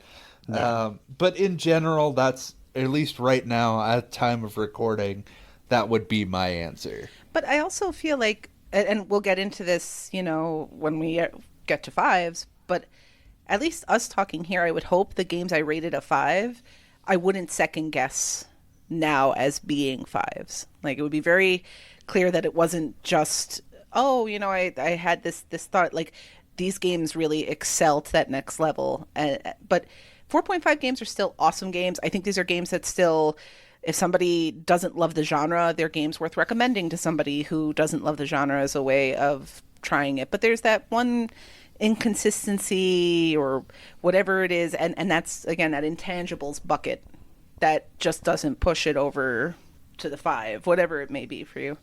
Okay, let's keep this train going then. Now you've set the scene, Michelle. Why don't you tell us which 4.5s you're going to bring to the table? Sure, because I'm going to get in trouble for both of mine, I guess. So I'll start with one of them, and that I think really speaks more to this point that I'm just making. So the first 4.5 I'd like to discuss is the Gunstringer. The Gunstringer was a Kinect only game released by Twisted Pixel.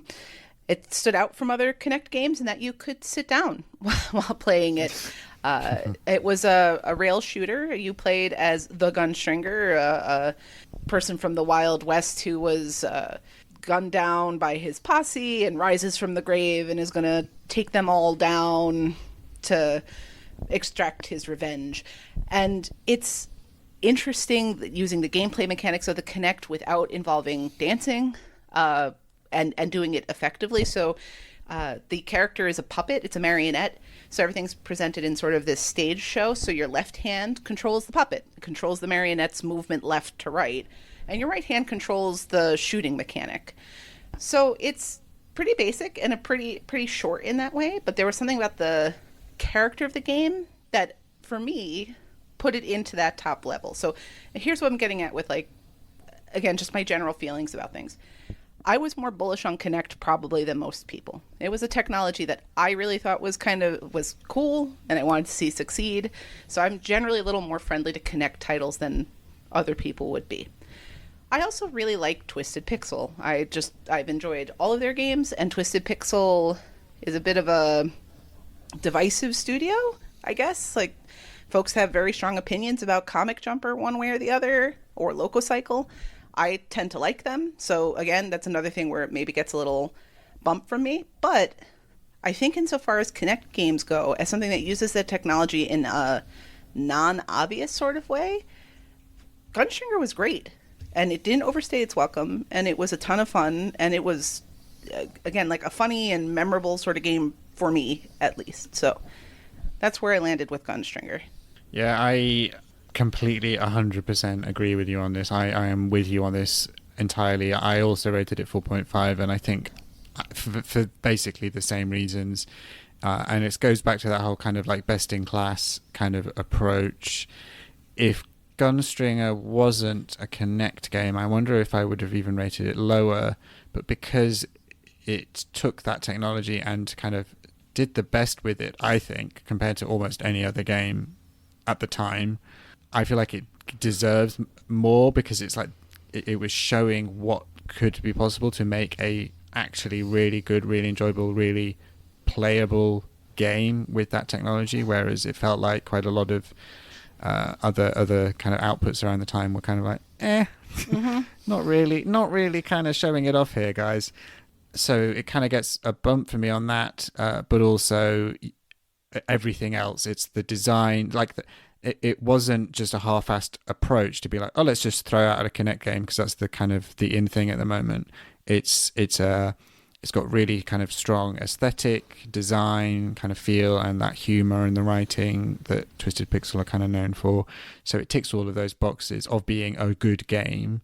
Plus, it has that kind of interesting mechanic and completely unique mechanic with the technology. So, yeah, I was 100% with you on that one. To me, and I played quite a few Kinect games, and I kind of am with you as well, that I was maybe more sympathetic than some other people. I think I could comfortably say it was my favorite Kinect game. I have only ever seen it played. I've never actually... So I don't have any honest-to-God Kinect games on my tag. I never got it. I was the one guy that just looked at it and was like, yeah, all right. No, you were among a lot of people who didn't. And a lot of people who did, and understandably so, sort of immediately dumped on the technology. So there was another Kinect... I don't know if it was a launch game or a close launch game, Rise of Nightmares, that was also something a little different, where you had to like... I like that one. I liked it too, but I don't think the reviews were friendly to it generally. No, because it's quite janky. I'd say it's jankier as a game, and it's more niche. Gunstringer, I guess you could say is niche because it's an Old West shoot 'em up, I guess. Right. But I feel like the survival horror thing... It has a more niche audience. It has less universal appeal, so I could see it maybe not landing as successfully as Gunstringer could have done or should have done. I agree with all that, but those were the two, like, just thinking in the history of Kinect games I played, that just, they felt so different. Yes, and, they felt like proper games. Right. Like proper games. Or at least attempting to be proper games. Are you games. saying that the Black Eyed Peas experience is not a proper game? I mean, sure, you know, right there with the Michael Jackson experience. It was those were the dancing games that Let's Cheer required a singing component, so they did offer something a little different. I remember hearing a story with Gunstringer 2 where there was a period in the life of Twisted Pixel where they were, I don't know if owned by Microsoft is the right term, but they were under the Microsoft umbrella, and the company was essentially called in and told, all right, guys, pitch us a Kinect game. And there was this picture like behind the desk of whatever office they were in. And literally from this picture of this like Old West, old timey thing, they just pitched the game. They Kaiser Soze it? Yeah, literally. You know? So this whole concept sort of wasn't this like dream project thing they were doing. They just had this sort of, light bulb moment of an idea and really came up with a fun, clever title that used the Kinect technology in a different way. And especially for people who weren't, and I know the point of the Kinect was to get up and move, but for people who are not invested in that wasn't an excuse. And the Kinect read you well too. So it didn't feel like you were struggling against it. I always felt like it read better if you were standing up than if you were seated. But it worked too. It didn't have that jank of something like a Rise of Nightmares. Yes, it seemed to I mean, it's a very simple system. It's literally just you hold your arms out and, like you say, one is kind of move, and the other is kind of shoot. But you don't have to do much else other than that. So the Kinect doesn't have to. You're not working against the Kinect too much with that. It's not having to track too many different things. It only has to really track your two hands. So as long as you have two hands, That's true. It's probably gonna be okay. So I think that's where that kind of shines. Is that let's take something that's ultimately very, very basic and simple, and then that Kinect will handle well enough, and then build on that something that is actually fun and engaging and interesting, instead of let's push the technology to the limit. And then those games that did that kind of, I think, struggled because the technology wasn't there. It wasn't there yet at that very early stage, and unfortunately it never ended up really being at all. And I do like Twisted Pixel, obviously, since not under Microsoft's umbrella, and is on to, I think, developing mostly VR games now. But Child of Eden had a very similar gameplay loop. It was also a rail shooter, and that had since been converted to controller, because it really plays like Ryse and other games that are by that same developer. I have this question about, I wonder how well Gunstringer would do, if it would still feel like a 4.5 or something close to that, if it was a game that they went, we can convert this back to a controller. I'm not sure. I feel like it's very good at what it does, but the Kinect kind of bumps it up because of how it was using that technology.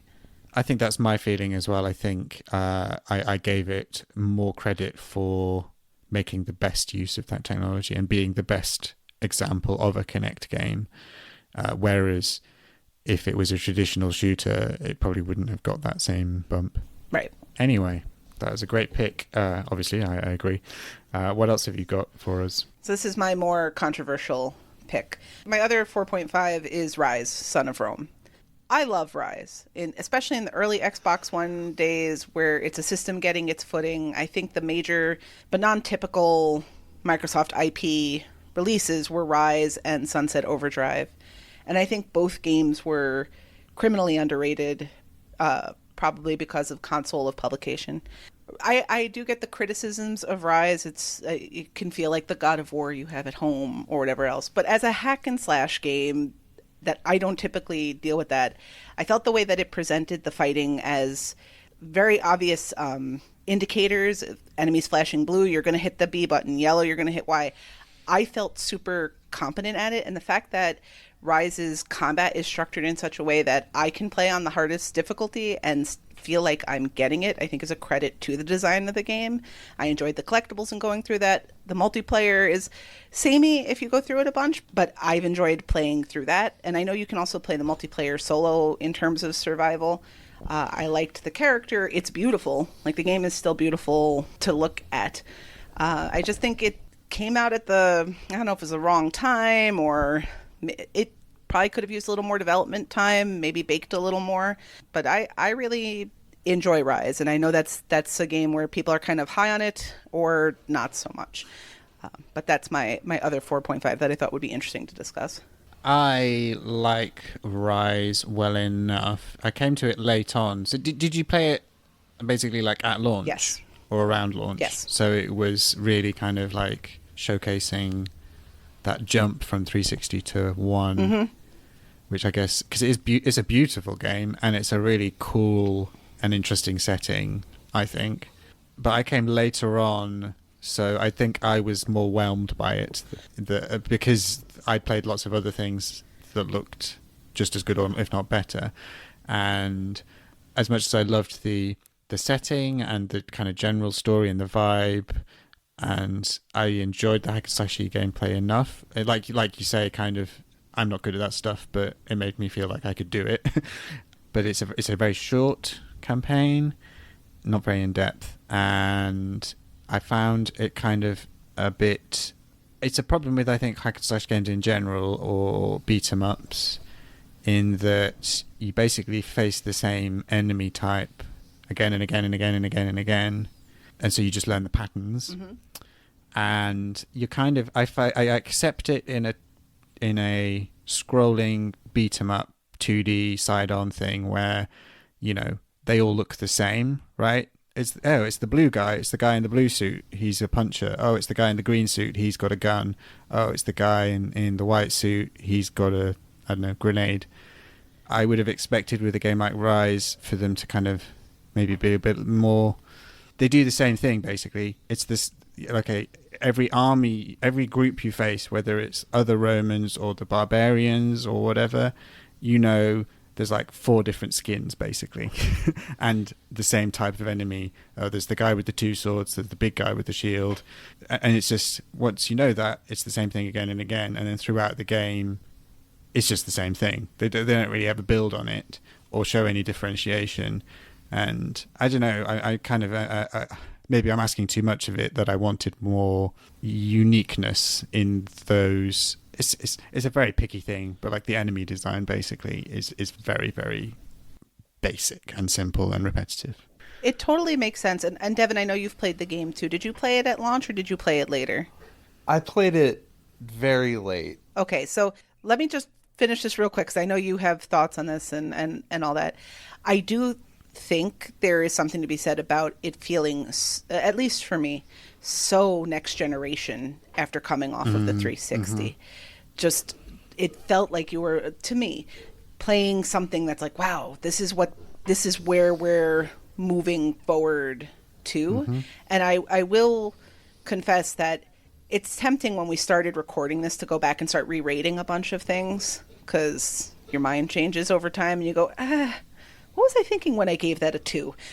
But we didn't. And I think if I was playing Ryse today with no other context, I wouldn't be so bullish on it. But playing it in November 2013, I was. I think that's fair, because I've been playing quite a lot of 360 games recently, going back to try and clear them out, and things do feel older. I think playing Ryse in the context of other Xbox One or now Xbox Series games, it maybe feels more on the older side. But then if you're looking at it from the other angle of saying, no, this was the progression and this was the jump from the 360, and comparing that, you think, actually, no, it was a massive technological graphics leap forward. So I could see you being a lot more kind of whoa about it in that context, when you compare it to what was coming out in the 360 at the same time. I think part of the problem that I had was that so by the time that I had played Ryse, I'd already played God of War 3 and that whole trilogy, and it's just not... like, there's a couple things. So one, the performance I was playing it on a 1X, and it's even worse on a series. They throttle you, and they make you wait, to the point where, like, it left a very bad first impression, as the first thing, you basically start with like a 90-second long loading screen. Which is very introspective, but that's whenever I pop on Ryse, it's like, okay, and start, and I guess I'm going to go to the bathroom and get a drink, maybe give a little stretch, which just, it takes it out of me. And then compared to games that I had played before, like God of War 3, it's not even a comparison. Like how much, and I know, it's not on Xbox, not a lot of people have played it, but it just feels very there. It completes the assignment, and it is about the Roman Empire, a subject that most men think about at least once a week, and that's different. And it is very beautiful, it is very pretty, but yeah, I kind of felt like I was just kind of, it was a slog.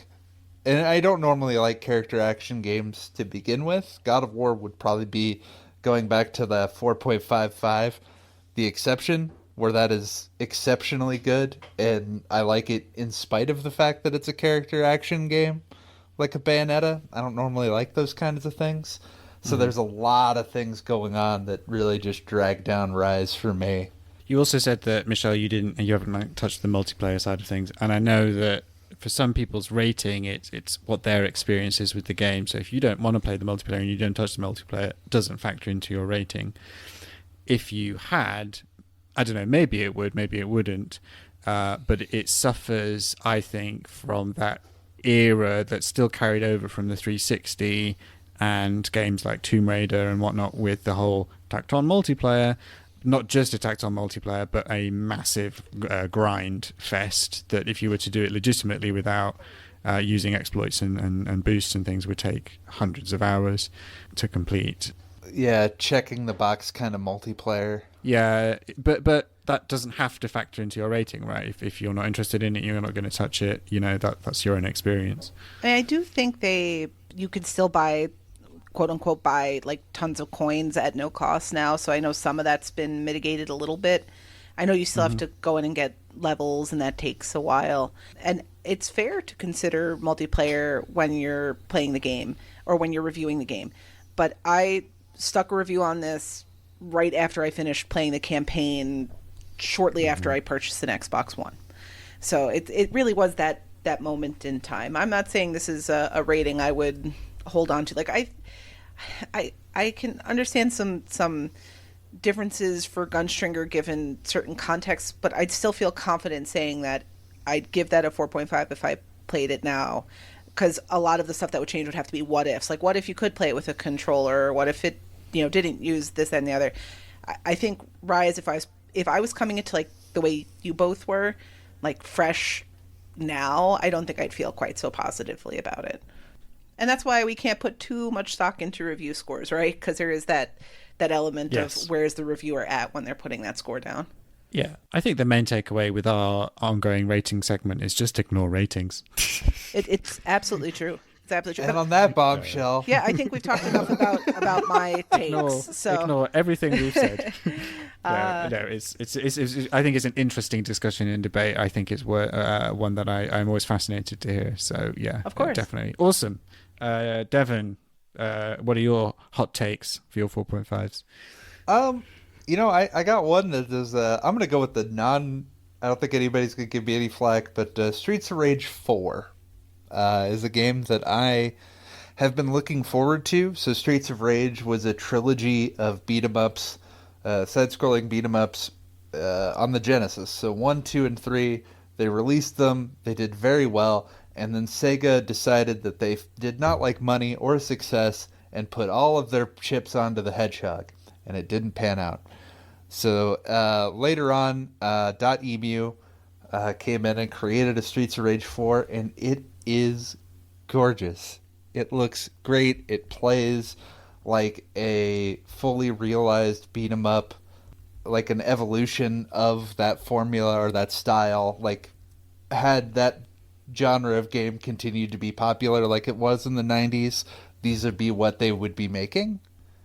That kind of idea in that alternate universe, and I love it. I adore it. It was on Game Pass.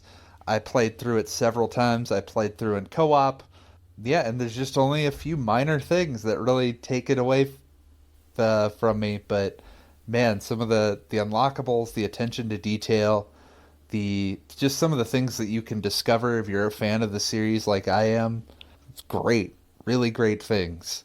Do you think that you give it an extra boost because it's an example of a continuation of an established classic franchise, or as other games are doing, like reboots and ports, remakes, remasters, whatever, but done to the highest possible degree? Like, it's a love letter to those games, and it's done in a way that makes it really good to play now, and you're giving it a bit more of a boost because you're comparing it to things like, GoldenEye, where it's like, okay, hey, remember that old game you like to play? Here it is again. We've changed nothing. Yes. We've given you nothing extra or new or different or exciting. If you loved the original, great, but anyone else is going to find this extraordinarily dated, as opposed to this game, which is like, no, we've taken that original template and we have just modernized it, updated it, giving you loads of Easter eggs, fan service, everything you want from this type of game.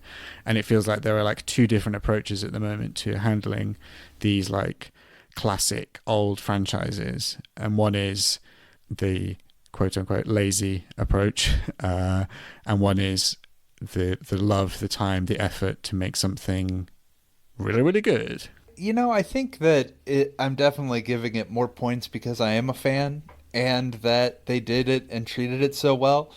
But on the same token, I probably would have taken some away had they treated it poorly and fallen flat on their face and just made something that just felt like a cash grab just to put the money in on it.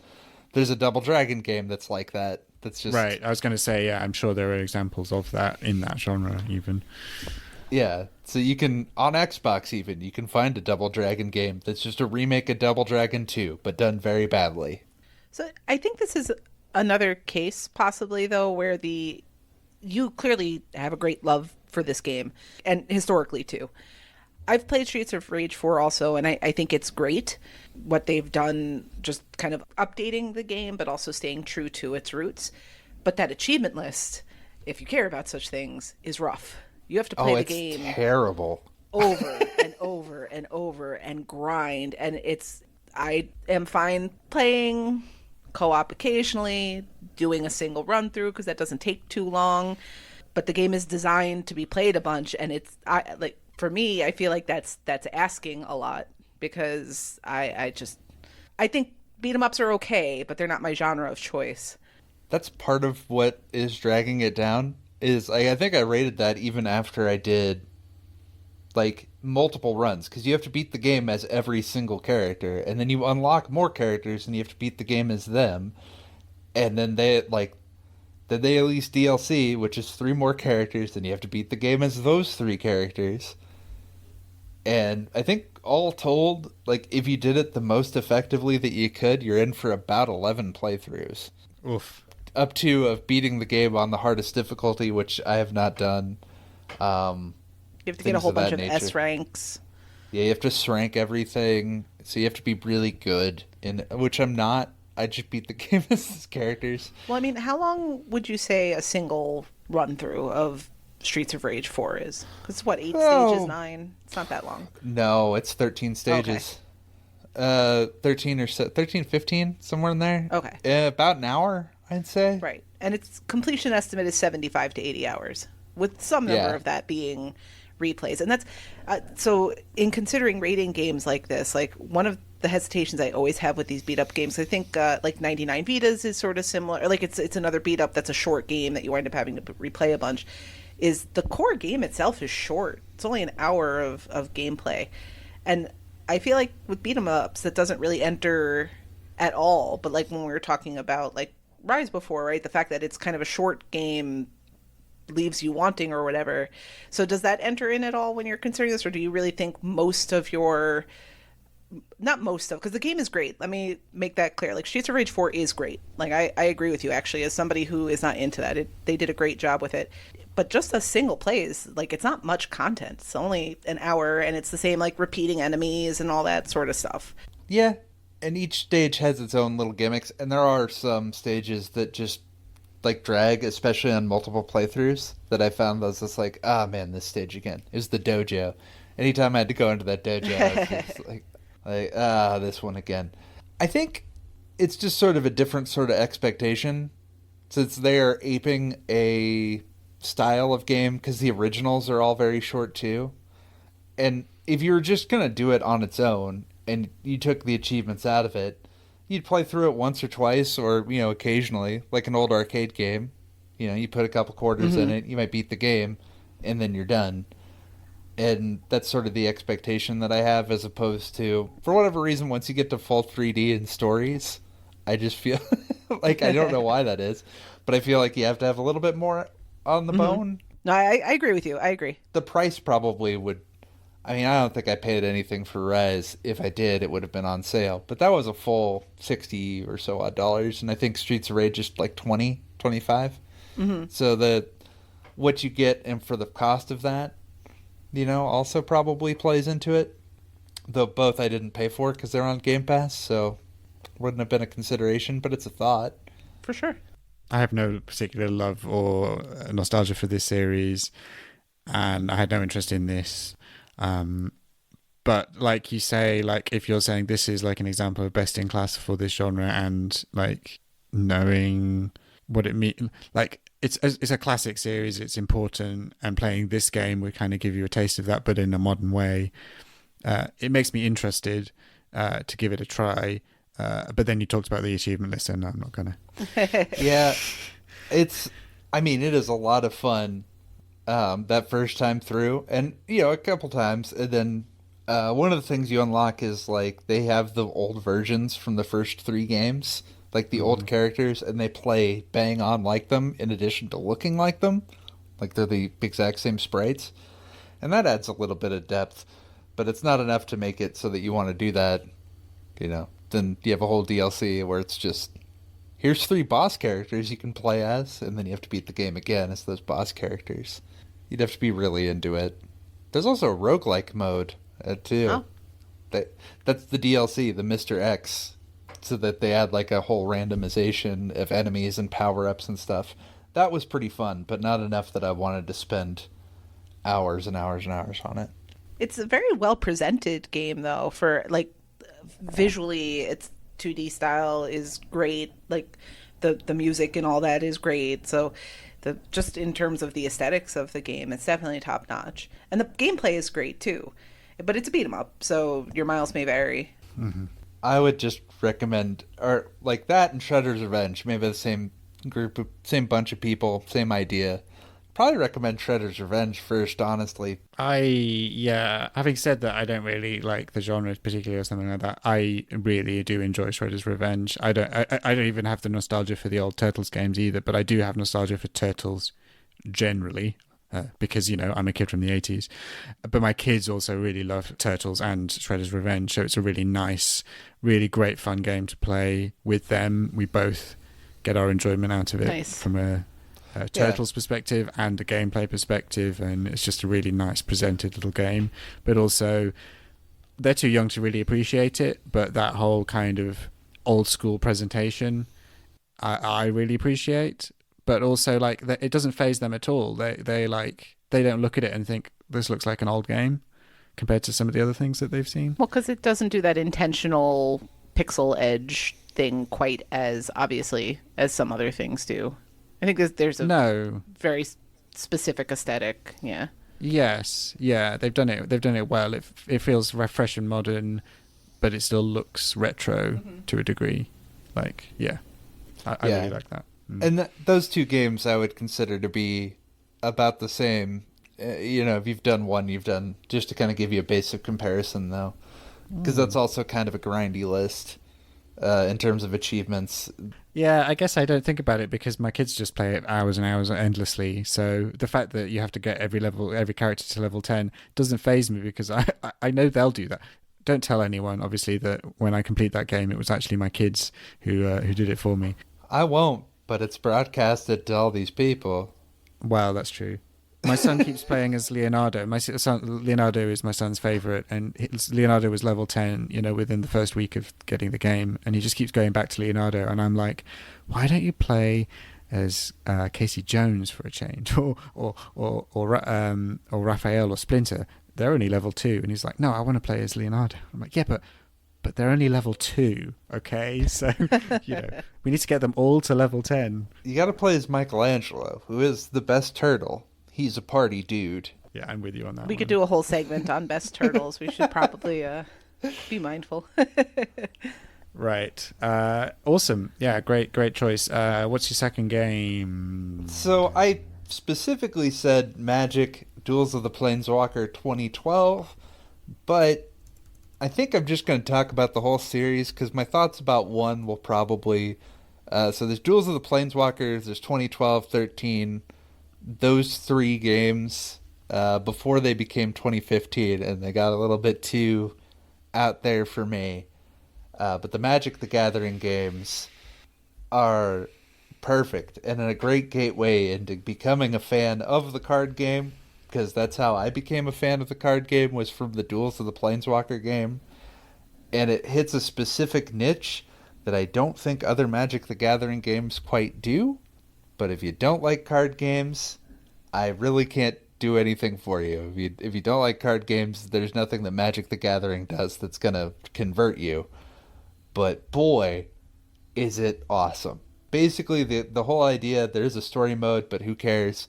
You have different decks that you can use, and then if you get wins, you can unlock extra cards for those and kind of customize within the theme. So decks will be themed like, this is the Goblin deck, this is an Illusion deck, and then I had the most fun playing with my friends, and then we would customize the different decks to be good And so our versions of one kind of deck would be different from a friend's version. So within then, you don't have like you do in normal Magic when some guy just comes up at you with a $1,500 deck to Friday Night Magic to just stomp you. Everyone's playing within the same pool of cards, so there's a little bit more balance there. And that's always been the thing that I like about those sets of games that I feel like the other games don't do. But I'm also not one for deck building. I prefer to have someone else figure it out for me, and then I just kind of pilot it. I don't want to build the race car. I want to drive the race car. But yeah, Magic. I loaded it up just this last week. Me and a buddy, we played 2012.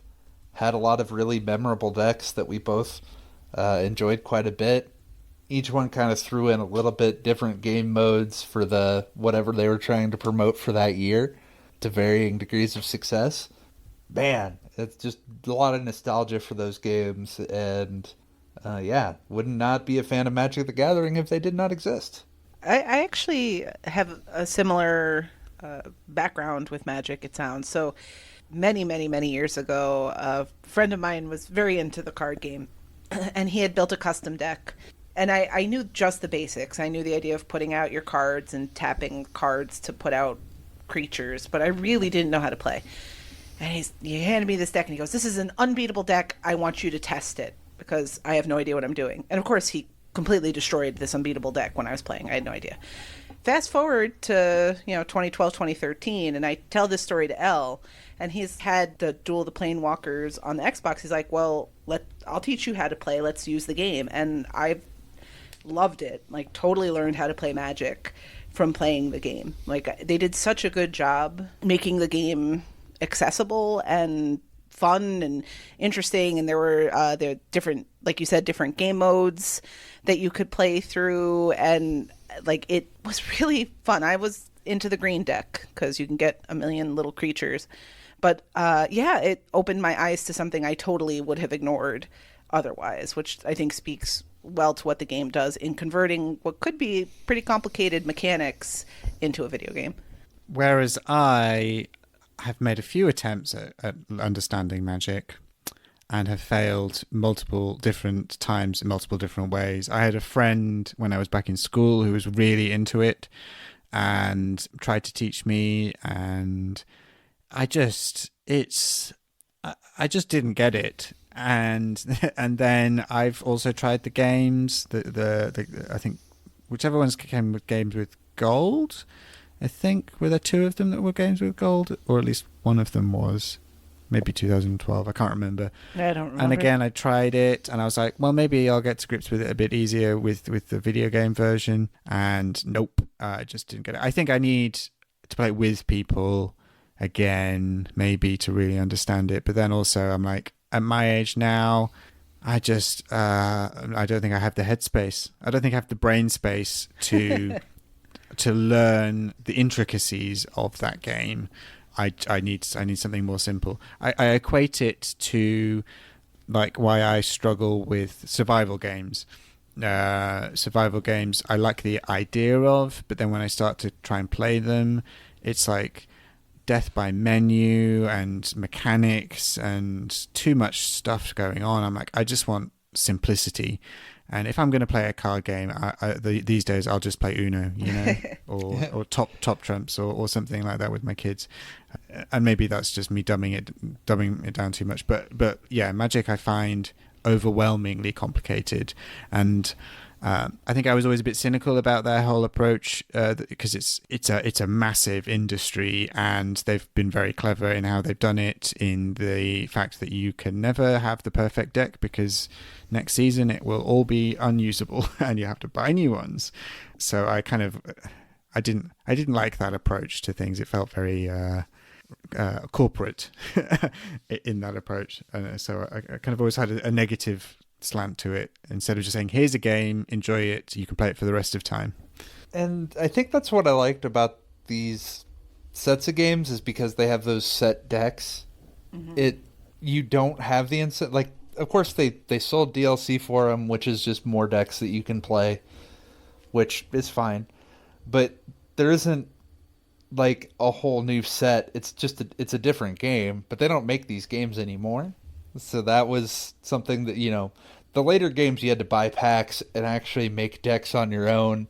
And I think that took it away because people could use things that you hadn't heard of before or like new things and kind of beat you. Whereas in this one, you're kind of set in your own sort of like pool where you're locked in, and the power of any of these decks isn't that far off. They're all within, normal bounds. Whereas I think the later games could get really nuts. Because I think there's an idea in some of the later ones, like 15 and Duels on, where like they just release more sets, and then, you're kind of basically playing actual Magic. But I don't want to play actual Magic like that. I can just go down the street or buy the actual cards, and at least then I own the cards and can sell them. If push comes to shove, like I have ownership of an actual thing, as opposed to the games where you don't. And that's always kind of, that's why I always wish they'd go back and, have these nice teaching. It's nice as a kind of recruiting resource because they can make the decks as complicated or as non-complicated as they want. And you can start out with like, here's your green deck. It has a big troll. You just beat people to death with your big creatures. And you start out and you ramp up your mana. And they can teach you, like, kind of the core basics of what these colors can do without getting into the weeds, like what you get with, learning on your own from your buddy who's just trying to, destroy you. There's a game mode in there, too, that's a puzzle mode, effectively, where you're put in a specific scenario, and you have cards already out in front of you, and using what you understand about Magic mechanics, there is a singular solution to get through the situation. And I actually found those really helpful for really dialing down the concepts of how Magic works. And the puzzles were fun to solve. And of course, if you struggle with them, there are very good solutions for them available online as well. Yes, I used them for some, because some are really obvious and others are like, wait, what? Because they're not like the actual decks that are in the game. Right. Some of them will have very specific things going on. But even in using a guide, like just seeing, oh, okay, if I do this triggers that, I found very helpful for understanding the interplay between various cards. And I think you're not likely to play that game mode if you're just jumping in, and understandably so. But once you get a basic feel for the mechanics, I really enjoyed attempting those on my own and learning from them as well. Yeah, I would give them a good try, and then I would solve them later. Well, they haven't made as many Magic the Gathering games on Xbox in general, but even just the way, and I've played other card games, like I've played the Yu-Gi-Oh ones, but there's just something about the interface and the way that game works, and is paced just enough to where you know what's going on and you can stop it if you need to. It doesn't just feel like things are happening and then now you're dead. It's, you can set the pace and have a nice control and like move around your cards, and everything in doing that is as good as you could expect it, especially when you go play other card and board games on the Xbox. Awesome. Right. Okay. Well, I'm going to talk about my games now. And both of them have a similar kind of vibe, because I think pretty much everyone who listens to podcasts regularly or talks to me in Discord knows that my whole kind of thing is I'm not very good at games. Yeah. Well, I'm not very good. So action games, like really specific platformers, twitchy control shooters, all that stuff I struggle with. And really, my whole wheelhouse tends to be more around, I like an interesting set of mechanics, and something cool and unique and different. But my whole vibe is mainly around story, design, atmosphere, setting, world building, characters, dialogue, all of that kind of stuff. And that's mostly because I'm a film nerd. Ultimately, I'm a film guy. I'm not really a game guy at all.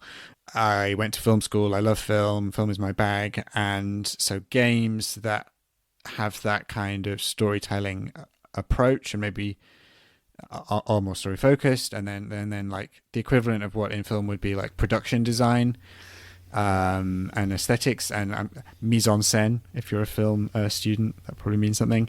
But like what's in the frame, basically. Anything that translates into gaming appeals to me because of that kind of visual storytelling kind of approach. And then I obviously enjoy gaming and mechanics and achievements on top of that.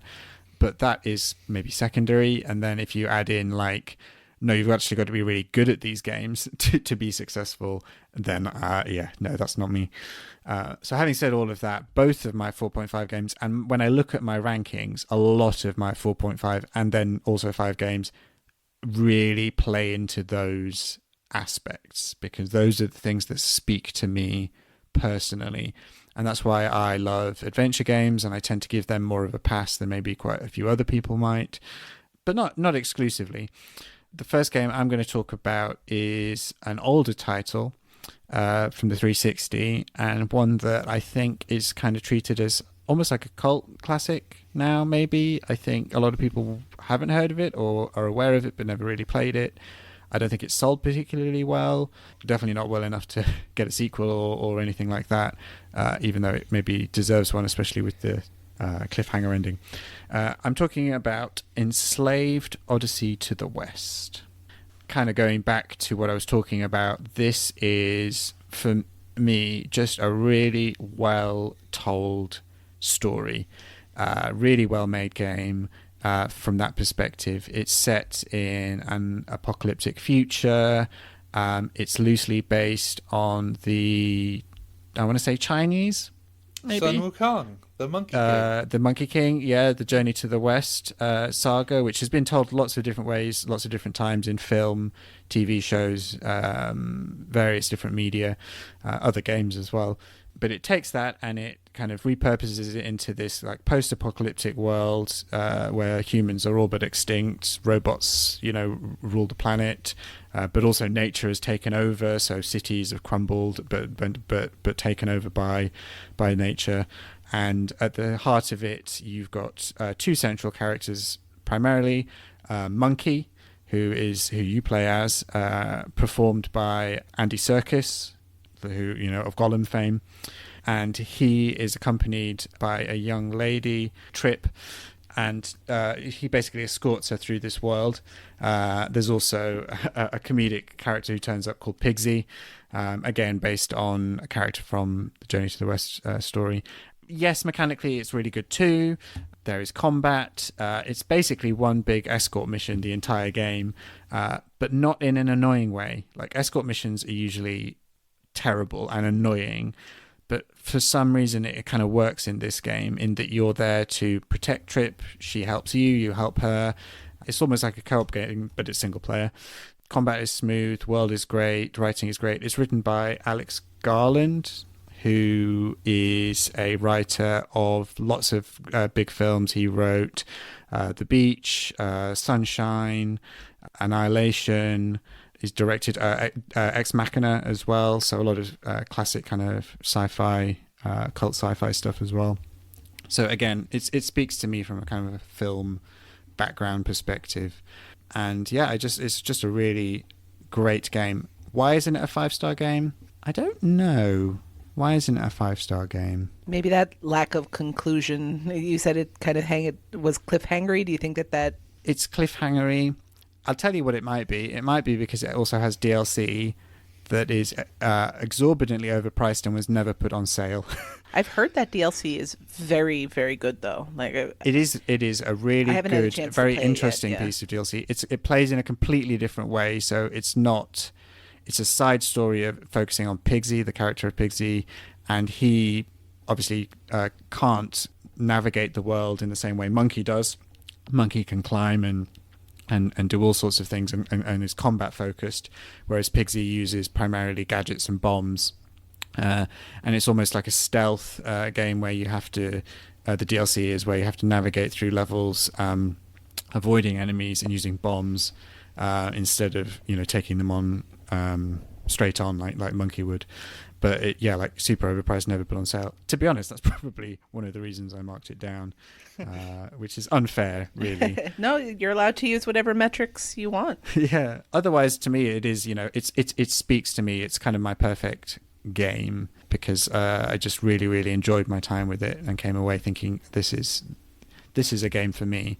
And I'd encourage anyone who loves, decent storytelling, good characters, good world building, primarily, but also good mechanics, perfectly fine, should seek it out if they can.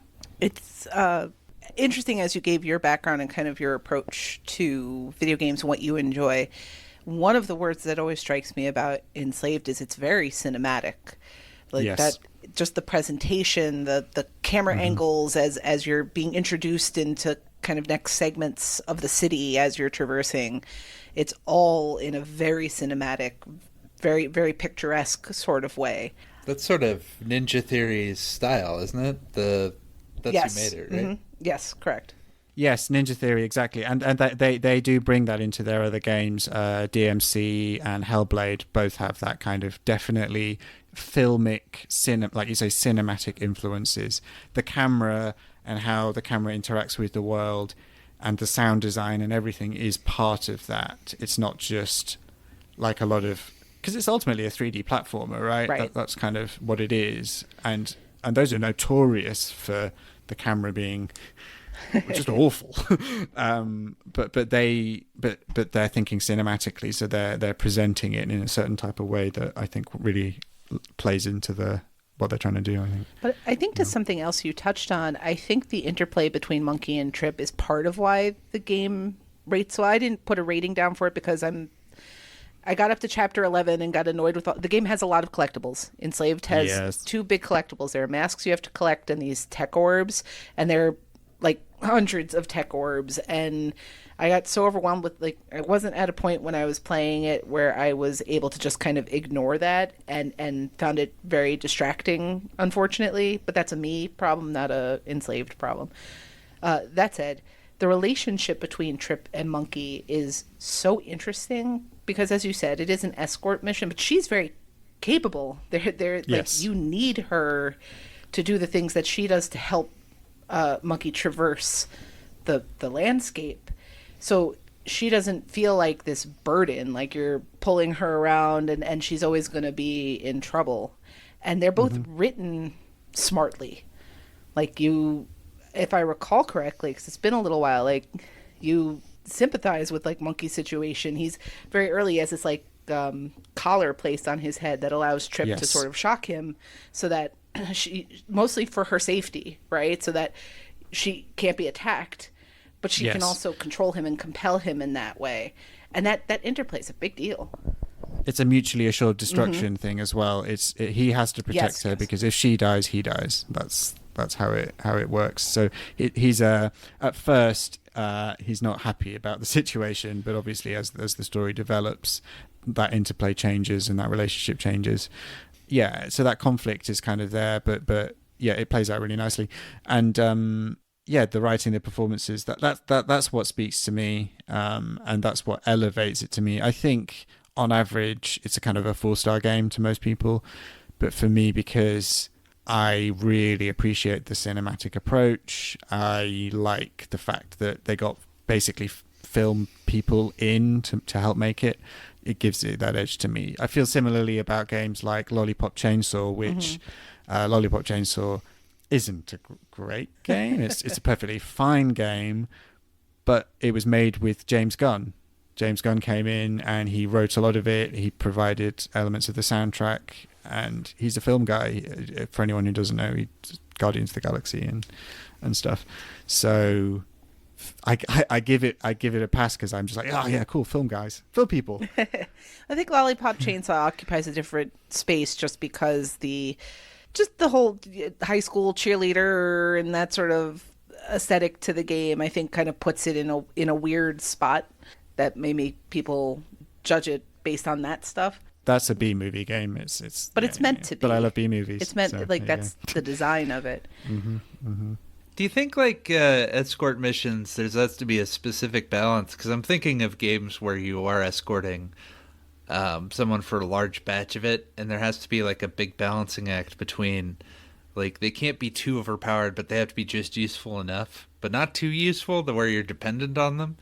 Because like BioShock Infinite, you're escorting someone throughout most of it, but you don't feel it. In some ways, you're kind of feeling like the other way around, like she's escorting you because she has to pick you up all of the time. I completely agree with you in that when it's done well, it works really, really well.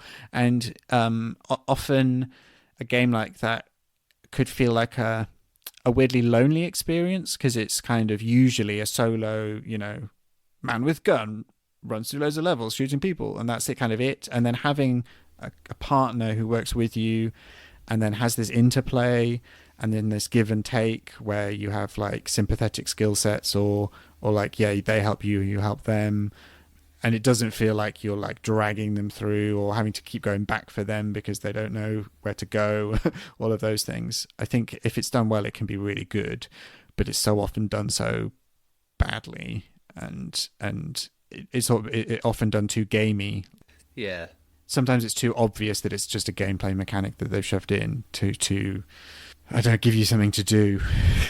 Well, something else. I guess you got to hit that balance between to the point where like you're losing because they're an idiot, where it's like outside of your control. Yeah. Well, I think in both BioShock Infinite and Enslaved, the main conceit of the game is this secondary person that you are not directly controlling, right? So it has to be done well or it's just not going to function as a game, really. Yeah, RE4 has large sections of that too, and they make it work really well, even though you're escorting someone. And I think if you do it if you do it lazy, it really doesn't do all that well. Right. But if you put some thought into it, I've played a bit of Resident Evil 4, not enough, and the bit I tapped out on was the bit where you suddenly had to start escorting people. Is it the president's daughter? Ashley, yes. And maybe it was just her character that was quite grating, and I was like, oh, I'm not enjoying this now. They space it out enough. Yeah, it's not like you're constant. They find reasons to separate you, but yeah. Mm. And my other game is one maybe most people won't have heard of, but because I love it so much and I've rated it so highly, I want to kind of spotlight it because I think it deserves more attention. And there's a few games that I put in this space, but the one I'm talking about specifically is called In Sound Mind. And it was a game that came out a few years ago now, 2021. And it is hard to describe.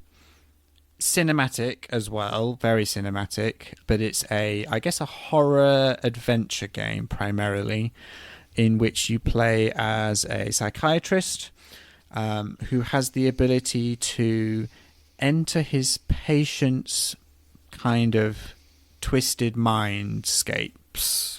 By you're in an apartment building, you go to your apartment, and there are various tapes of recordings of your sessions with your patients, and as you listen to those sessions, you end up kind of going into this almost like dream world that represents that patient's specific fears, psychoses, kind of played out in a world that is all twisted and messed up. And each patient has different elements of their specific fears that then is represented and reflected within that level, within that world. And again, it's a very, like I say, cinematic experience. The design is really cool. Each level is kind of twisting the world around you, like and like I say, reflecting that that person's psychosis. So there's an example where this guy doesn't want to be seen. He hates being seen. He shies away from the spotlight. He hates it. And the level literally has this giant lighthouse in the middle that is constantly going around and around. And if you get caught in the light of the lighthouse, then you start losing health. It starts damaging you. So you're constantly having to work in the shadows to avoid the light of the lighthouse, because that's reflective of that person's specific fears. And primarily it's an adventure game, so it's fairly low stakes. There is combat in it. There are these enemies that are like these ink creatures that you can fight, but it's definitely a secondary thing. The combat's not great, it's not amazing, and I could see people kind of being frustrated by that element because it isn't a very good thing. But I kind of feel like I don't care, because that's not really what the game is about. The game is about this very story-led, very immersive, very clever, very well presented world and different worlds, different kind of nightmare visions and dreamscapes that get presented. And along the way, you're also constantly taunted by this almost demonic presence, this guy who keeps turning up and taunting you. And it's hard to really talk about without giving away too much of the specifics of the story, but he's always in the background, calling you on the phone, taunting you, appearing. There's quite a few jump scares where you'll open a door and suddenly he'll be there and be telling you something. It's just a really cool game, and I really like it. And like I say, it really plays into that kind of cinematic space that I personally really like, and that's why I would probably rate this along with other games like it. There's another one called Killer Frequency that I played last year. Oh, that game's great. Which I similarly just really, really loved. It's a play on like the old 80s slasher films, but it's an adventure game, first-person adventure, where you play almost the entire thing within a radio station, taking calls from people who are being stalked by a killer, and you make choices of how to talk to those people and use the information around you, maps, flyers, bits of information you find in the radio station, to help them escape the killer, basically. But again, it's very story-based, very well written, very filmic, and just really cool. And I appreciate the interesting mechanic. I don't like playing games just because they're like films, like a walking simulator. I do like those as well. But if you layer on interesting mechanical features or design elements on top of that, like they do in Insound Mind and Killer Frequency, then that really pushes it. That's what elevates it to me. That's what takes it to a 4.5. But maybe not a 5, because I know that it's still not going to be universal. Insound Mind is a horror game ultimately, and it's not going to be for everyone. So it sounds a little bit like it's in some ways, in terms of the basics, like a darker Psychonauts, right? Because Psychonauts, that's kind of what Raz does. He jumps into people's psyches and... Yeah. Oh, I was going to say it's like that Jennifer Lopez movie, The Cell. Okay. It's more like The Cell than Psychonauts. Well, okay. I haven't seen The Cell, so I have no context. In terms of the story that you're describing with Psychonauts, yes, but the presentation is I don't think the presentation's similar at all. Yeah, no. But I haven't played this game, but it sounds very intriguing. I'm just curious because I see it's not a Game Pass game. I don't think it was games with gold, and it's $35. No, that's way overpriced. Yeah, does it go on sale often? Like how did this game come to your attention? Because this doesn't check any of the typical boxes through which we would find our games. It came to my attention because it was in a sale, and because I don't even know exactly why. I think I just was trawling through the sales, and the thumbnail and the title just made me go, "Oh, that looks cool." And I just watched a trailer. It all comes down to that presentation element of it, and it just looked something that spoke to me. Read the synopsis, and it reads very much like story driven. That's why I cool, bought it. Interesting presentation. Looks cool, sounds interesting. On the Xbox sales, we get like literally hundreds of games, right, that we trawl through when we're looking at the sales. And it can be really hard to pass what really stands out and what kind of works. And I have filters usually set up for adventure and point and click primarily, right, because those are my genres of choice. So I'll always look at what's on sale in those genres. But then usually I'll scan through the list and just see what else kind of stands out. And just this one did. I read the synopsis. It's that thumbnail. I thought that looks really interesting, and I'm glad I did. It's one of those gems, hidden gems. Yeah, it's one that I think I picked up because it was on sale for not a lot, $10 or so, and yeah, same kind of thing. And now I'm excited to actually try it at some point. I'm gonna bump it up. We'll give the bump to Killer Frequency, though. That game was a lot of fun. There's not a lot of games like Killer Frequency, which is nice and just light enough. It is kind of horror adjacent. Killer Frequency. It's not really a horror game. Like the elements. Are it's scary. there's no gore. You never see any actual kills. Like they're all done. Yeah. They're all done orally through the sound of the radio, which kind of, I guess, makes them scarier in some ways because your imagination. But there's a lot of jokes and there's a lot of humor and there's a lot of. It's just very well written and well acted and well performed as well. So I again, those are the things I really appreciate. If you can make something where you have all of those elements in place and then you have something that's a bit more unique and mechanically different, then yeah, it speaks to me. No, you make it that like it's super intriguing. So I'm definitely interested. I'm going to set a price tracker for it because that sounds like something I would enjoy as well. Yeah, I think look, in the slew of indies that we get, right, and there are a lot, and there's a lot of shovelware, and there's a lot of stuff that's kind of just okay. I put it in a kind of a higher tier, and yeah, it's not going to be for everyone. I freely admit that. But if you were looking for something that is a sort of a double A, if you want to call it, like just a higher level of indie, just something with better production value, better writing, better presentation, it's up there. So don't discount it just because it's just one of many, many, many indie games that are just in a big massive pile at the moment on the Xbox Store that is hard to pass through. And there we have it. Those are our 4.5 games. I think an interesting mix of titles there, different genres, different approaches, and different kind of feelings on why we rate the games that we rate at that level. Kind of moving on to the community now. So I've gone through our patrons and staff members and looked at what they rate as a 4.5. And probably unsurprisingly, at this level, we're talking about a lot of the kind of big, heavy hitter AAA franchises. I mean, your Red Dead Redemptions, your GTAs, your Halos, Titanfall, Hitman, Bioshock. Pretty much everyone's collections is full of those kind of games at this level. Probably, I guess, unsurprisingly. There were a few that kind of stood out that were different than that. A few of the indie games that kind of showed up quite regularly as a 4.5 in maybe a few people's collections were Valiant Hearts, which I agree with. That game was a beautifully presented, unique, interesting, and quite poignant a little title about the war, and a sequel's just come out, so plug for that. It'd be interesting to see. Well, I say just come out, it's only just been released to Xbox after a long time of not being, annoyingly. Inside, I think, turned up quite a few times as well as one that's quite highly regarded. I didn't see Limbo as much at 4.5, interestingly.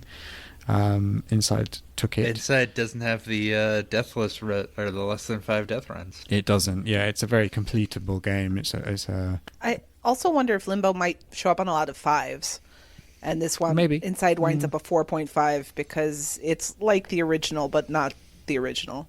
I think I overall personally prefer Inside to Limbo. I really appreciate Limbo, and I think it was very good for what it does, but it does require you to be quite good at it. Yes. And it goes back to Inside has a more cinematic presentation, which again speaks to me, and story, whereas Limbo doesn't really have a story.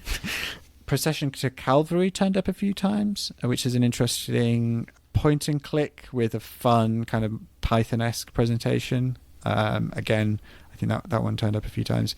And Stardew Valley actually turned up a few times as well, which I know you're a fan of. Both of you? Yes. Oh, yeah. Yeah. That for me sits in that pile of too many mechanics, too many menus. I don't know what I'm doing. I can't think. Too much thinking. It's very overwhelming feeling at first. Yeah, no, you just vibe, man. Just set a goal and try to do that, and you don't really. There's no failing at Stardew Valley. So once you realize that you can't really fail, you can just kind of be. Yeah, I feel like as well. Well, it's very immersive, isn't it? You have to get fully immersed into it. I'm a dip in and out kind of person, I think. Who knows? It's very much I'm going to do one more thing kind of game, and then it's 3 hours later. So if you don't really have that feeling toward it in the first place to do the first thing, then it won't have that impact on you. Mm-hmm. Yeah, I just love setting goals, and then like I want to make it to the bottom of this mine, and that's just what you do. Or like I'm gonna, maximize my farmland so I can have an amazing vineyard. That's the way to make money in the game is to set up your wine. Yep. We never sold it before it was time. That was our thing. A few kind of interesting ones I picked out from specific community members that I noticed. L rated pretty much every Halo as a 4.5, except I don't know if you remember way back in the day when we first started this, he'd put ODST as a 0.5, I think it was. So he's got Halo Reach, Halo 4, Halo Combat Evolved Anniversary, and Halo Master Chief Collection, all 4.5s, and then ODST 0.5. And Wild West had an interesting one on his. He had a lot of AAA games, but then randomly had Hidden Through Time, which I remember is like a Where's Waldo type, a little weird, which I thought was really good, but maybe not 4.5 level to me. But if you loved it, and it was good. I can see it. There's not a lot of things that scratch that particular sort of itch. It does what it does well, because Wild West also included Glass Masquerade at a 4.5, and I think that's another thing where, like, Glass Masquerade, most people who've played it will be like, it's a perfect game to wind down at the end of the night. You do one puzzle, and then you do it the next night, and so on and so forth. But because I think they're so relaxed, and they're so brief in that way, I know Glass Masquerade takes a little while, but it's still not a whole bunch of content. Like, gameplay-wise, it feels like 4.5 would be an exceptional mark, but like you just said, Devin, there's not a whole lot out there that does that particular thing. Yeah, there's not. If you're looking for a nice Waldo game, you're not going to find a lot of nice Waldo games. This is true. MDP had one of my favorite little weird indie games on his 4.5s, Little Misfortune. Yikes forever. Yeah, yikes forever. Which is it's a kind of a point and click adventure, but its presentation is just so weird and dark and silly, and the personality of that game really shines through. So I think that's one that, if you like kind of quirky adventure games, is definitely worth looking at. Northern Lass had done quite a lot, a mix of AAAs and indies. Some of the indies she'd got, again, I kind of put a kind of a slightly higher level of indie, things like Carto, Thimbleweed Park, Forgotten City. That game's great. I love Forgotten City. Yeah, I maybe, spoiler, we may hear more about that next time. But one thing that I noticed, which kind of made me go, huh? Was she'd put both a CSI Deadly Intent and CSI Fatal Conspiracy as 4.5s. And those are definitely games. That's a choice. It's okay, look, they are of their time, and their presentation feels very, very dated and very, very clunky now to me. I played them later. That they are the old style Telltale games, right? The classic point and click, actual like detective point and click adventures. But in the years since those games, I feel like we've come along so far that you've got things like the Sherlock games, and there's quite a lot of now there's Poirot games, and there are, I feel like, much more refined detective games out there. And the CSI games, they aren't that. But if you love them, you love them. I'm not going to hold that against you. I would like to call out Fug rating multiple Lego games a 4.5. Yeah, that really surprised me. Yeah. Now, to be fair to Fug, I've played Lego Harry Potter. I have not played Lord of the Rings or The Hobbit. But I don't know what makes one Lego game stand above other Lego games. And so there's just a sameness to them, and I don't think any of them really excels to that level. I think there are some that are a little worse, like Marvel Superheroes with the weird hub and all that stuff. But that one I'd like to hear more about. I cannot speak to Lego Harry Potter. I've done the collection of that. But I can say that specific Lego games, I feel like, especially for hitting the source material, like I would say the Lego Batman 3 is top-notch if you like Batman. If you like Batman and DC superheroes, it is a real treat, and it goes through a lot of the history and it's a celebration of Batman in its own way, and the levels are fun enough without getting bogged down into the Lego BS. There's a lot of early Lego were known for BS, but it's a nice fun time, and I could see me doing that one again on 360, whereas others can be, if you don't like the source material as much, it's not as big of a deal. Yeah, I find it's an interesting thing because I like the Lego games generally, but I'd say like is as far as I would take that. I like some more than others, definitely, but I would struggle to rate any at that level, maybe. I'm probably saying that, and if anyone looked at my collection, I probably have lied, and there are some. If I was to be pushed, I'd definitely say Lego Batman 3 would probably be the best of the ones that I've played. I'm with you on that. Harry Potter, Lord of the Rings, Hobbit, maybe it's because he loves those franchises. It's possible. But Lord of the Rings and The Hobbit, I've played Lord of the Rings more recently, and that thing is a slog, man. That has for me the most of the Lego BS. Yeah. In terms of, it's gross. It has fetch quests on top of everything else. You have to go to a character in the hub world who asks you to go and find a thing. You have to go and find the thing in the level to go and give it back to the person, who will then allow you to then purchase from him a mithril item, which you then take to a blacksmith. But then you have to have enough mithril blocks to then buy the thing in order for the blacksmith to make the thing for you, all to just get an item. And it's just like, oh my God, it's such a slog. And you have to do that many, many times. It feels like they thought, it's a Lord of the Rings game, so it's like a fantasy game, so we should kind of make it like a quasi RPG on top of the Lego template. And what's the thing that everyone has in RPGs? Fetch quests. So yeah, but if you take that out and just say they built basically the whole of Mordor with all of the various locations and the characters and the funny little scenes that are kind of riffs on the films, it does all of that very, very well. So if that's what speaks to you, then fine, great, wonderful. I know. I just wanted to make one other comment and shout out one or two other games.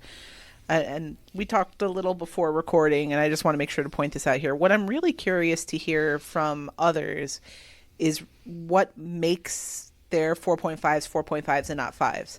Because I see games on here that are straight 5s for me, something like Stardew Valley, something like Titanfall. These are games that I would put up there in that sort of top category. So I'm curious what informed that for people. But I also just wanted to call out Hawkeye Berry has a couple of interesting choices. Yeah. And specifically Late Shift, which as I recall is one of those like really cinematic. FMV. Like it's actually FMV. Yeah. And which was good. I enjoyed it, but because of the relative lack of gameplay, I'm curious about that one. And Alice Madness Returns, which I haven't had an opportunity to play, but my understanding is that while aesthetically and atmospherically it's very interesting, gameplay-wise it can be a little difficult. It's fine. Yeah, that for me is an example where I would give it a higher rating because of its presentation, story, world building, and all of that. And I would give it a pass on some of the mechanical elements. I also played it very recent, within the past couple years, so I would imagine that my take on it being just kind of ho-hum, and maybe if you played it closer to the time of release, things can, Father Time's undefeated. I mean, Hawkeye Berry also put Mass Effect Andromeda at 4.5, so maybe we just can't trust his opinion. I haven't played it. I imagine neither. It's pretty good. I'm just playing into the controversy. Yeah, I have no opinion on that really. But yeah, it stood out to me because I know that that's a divisive one.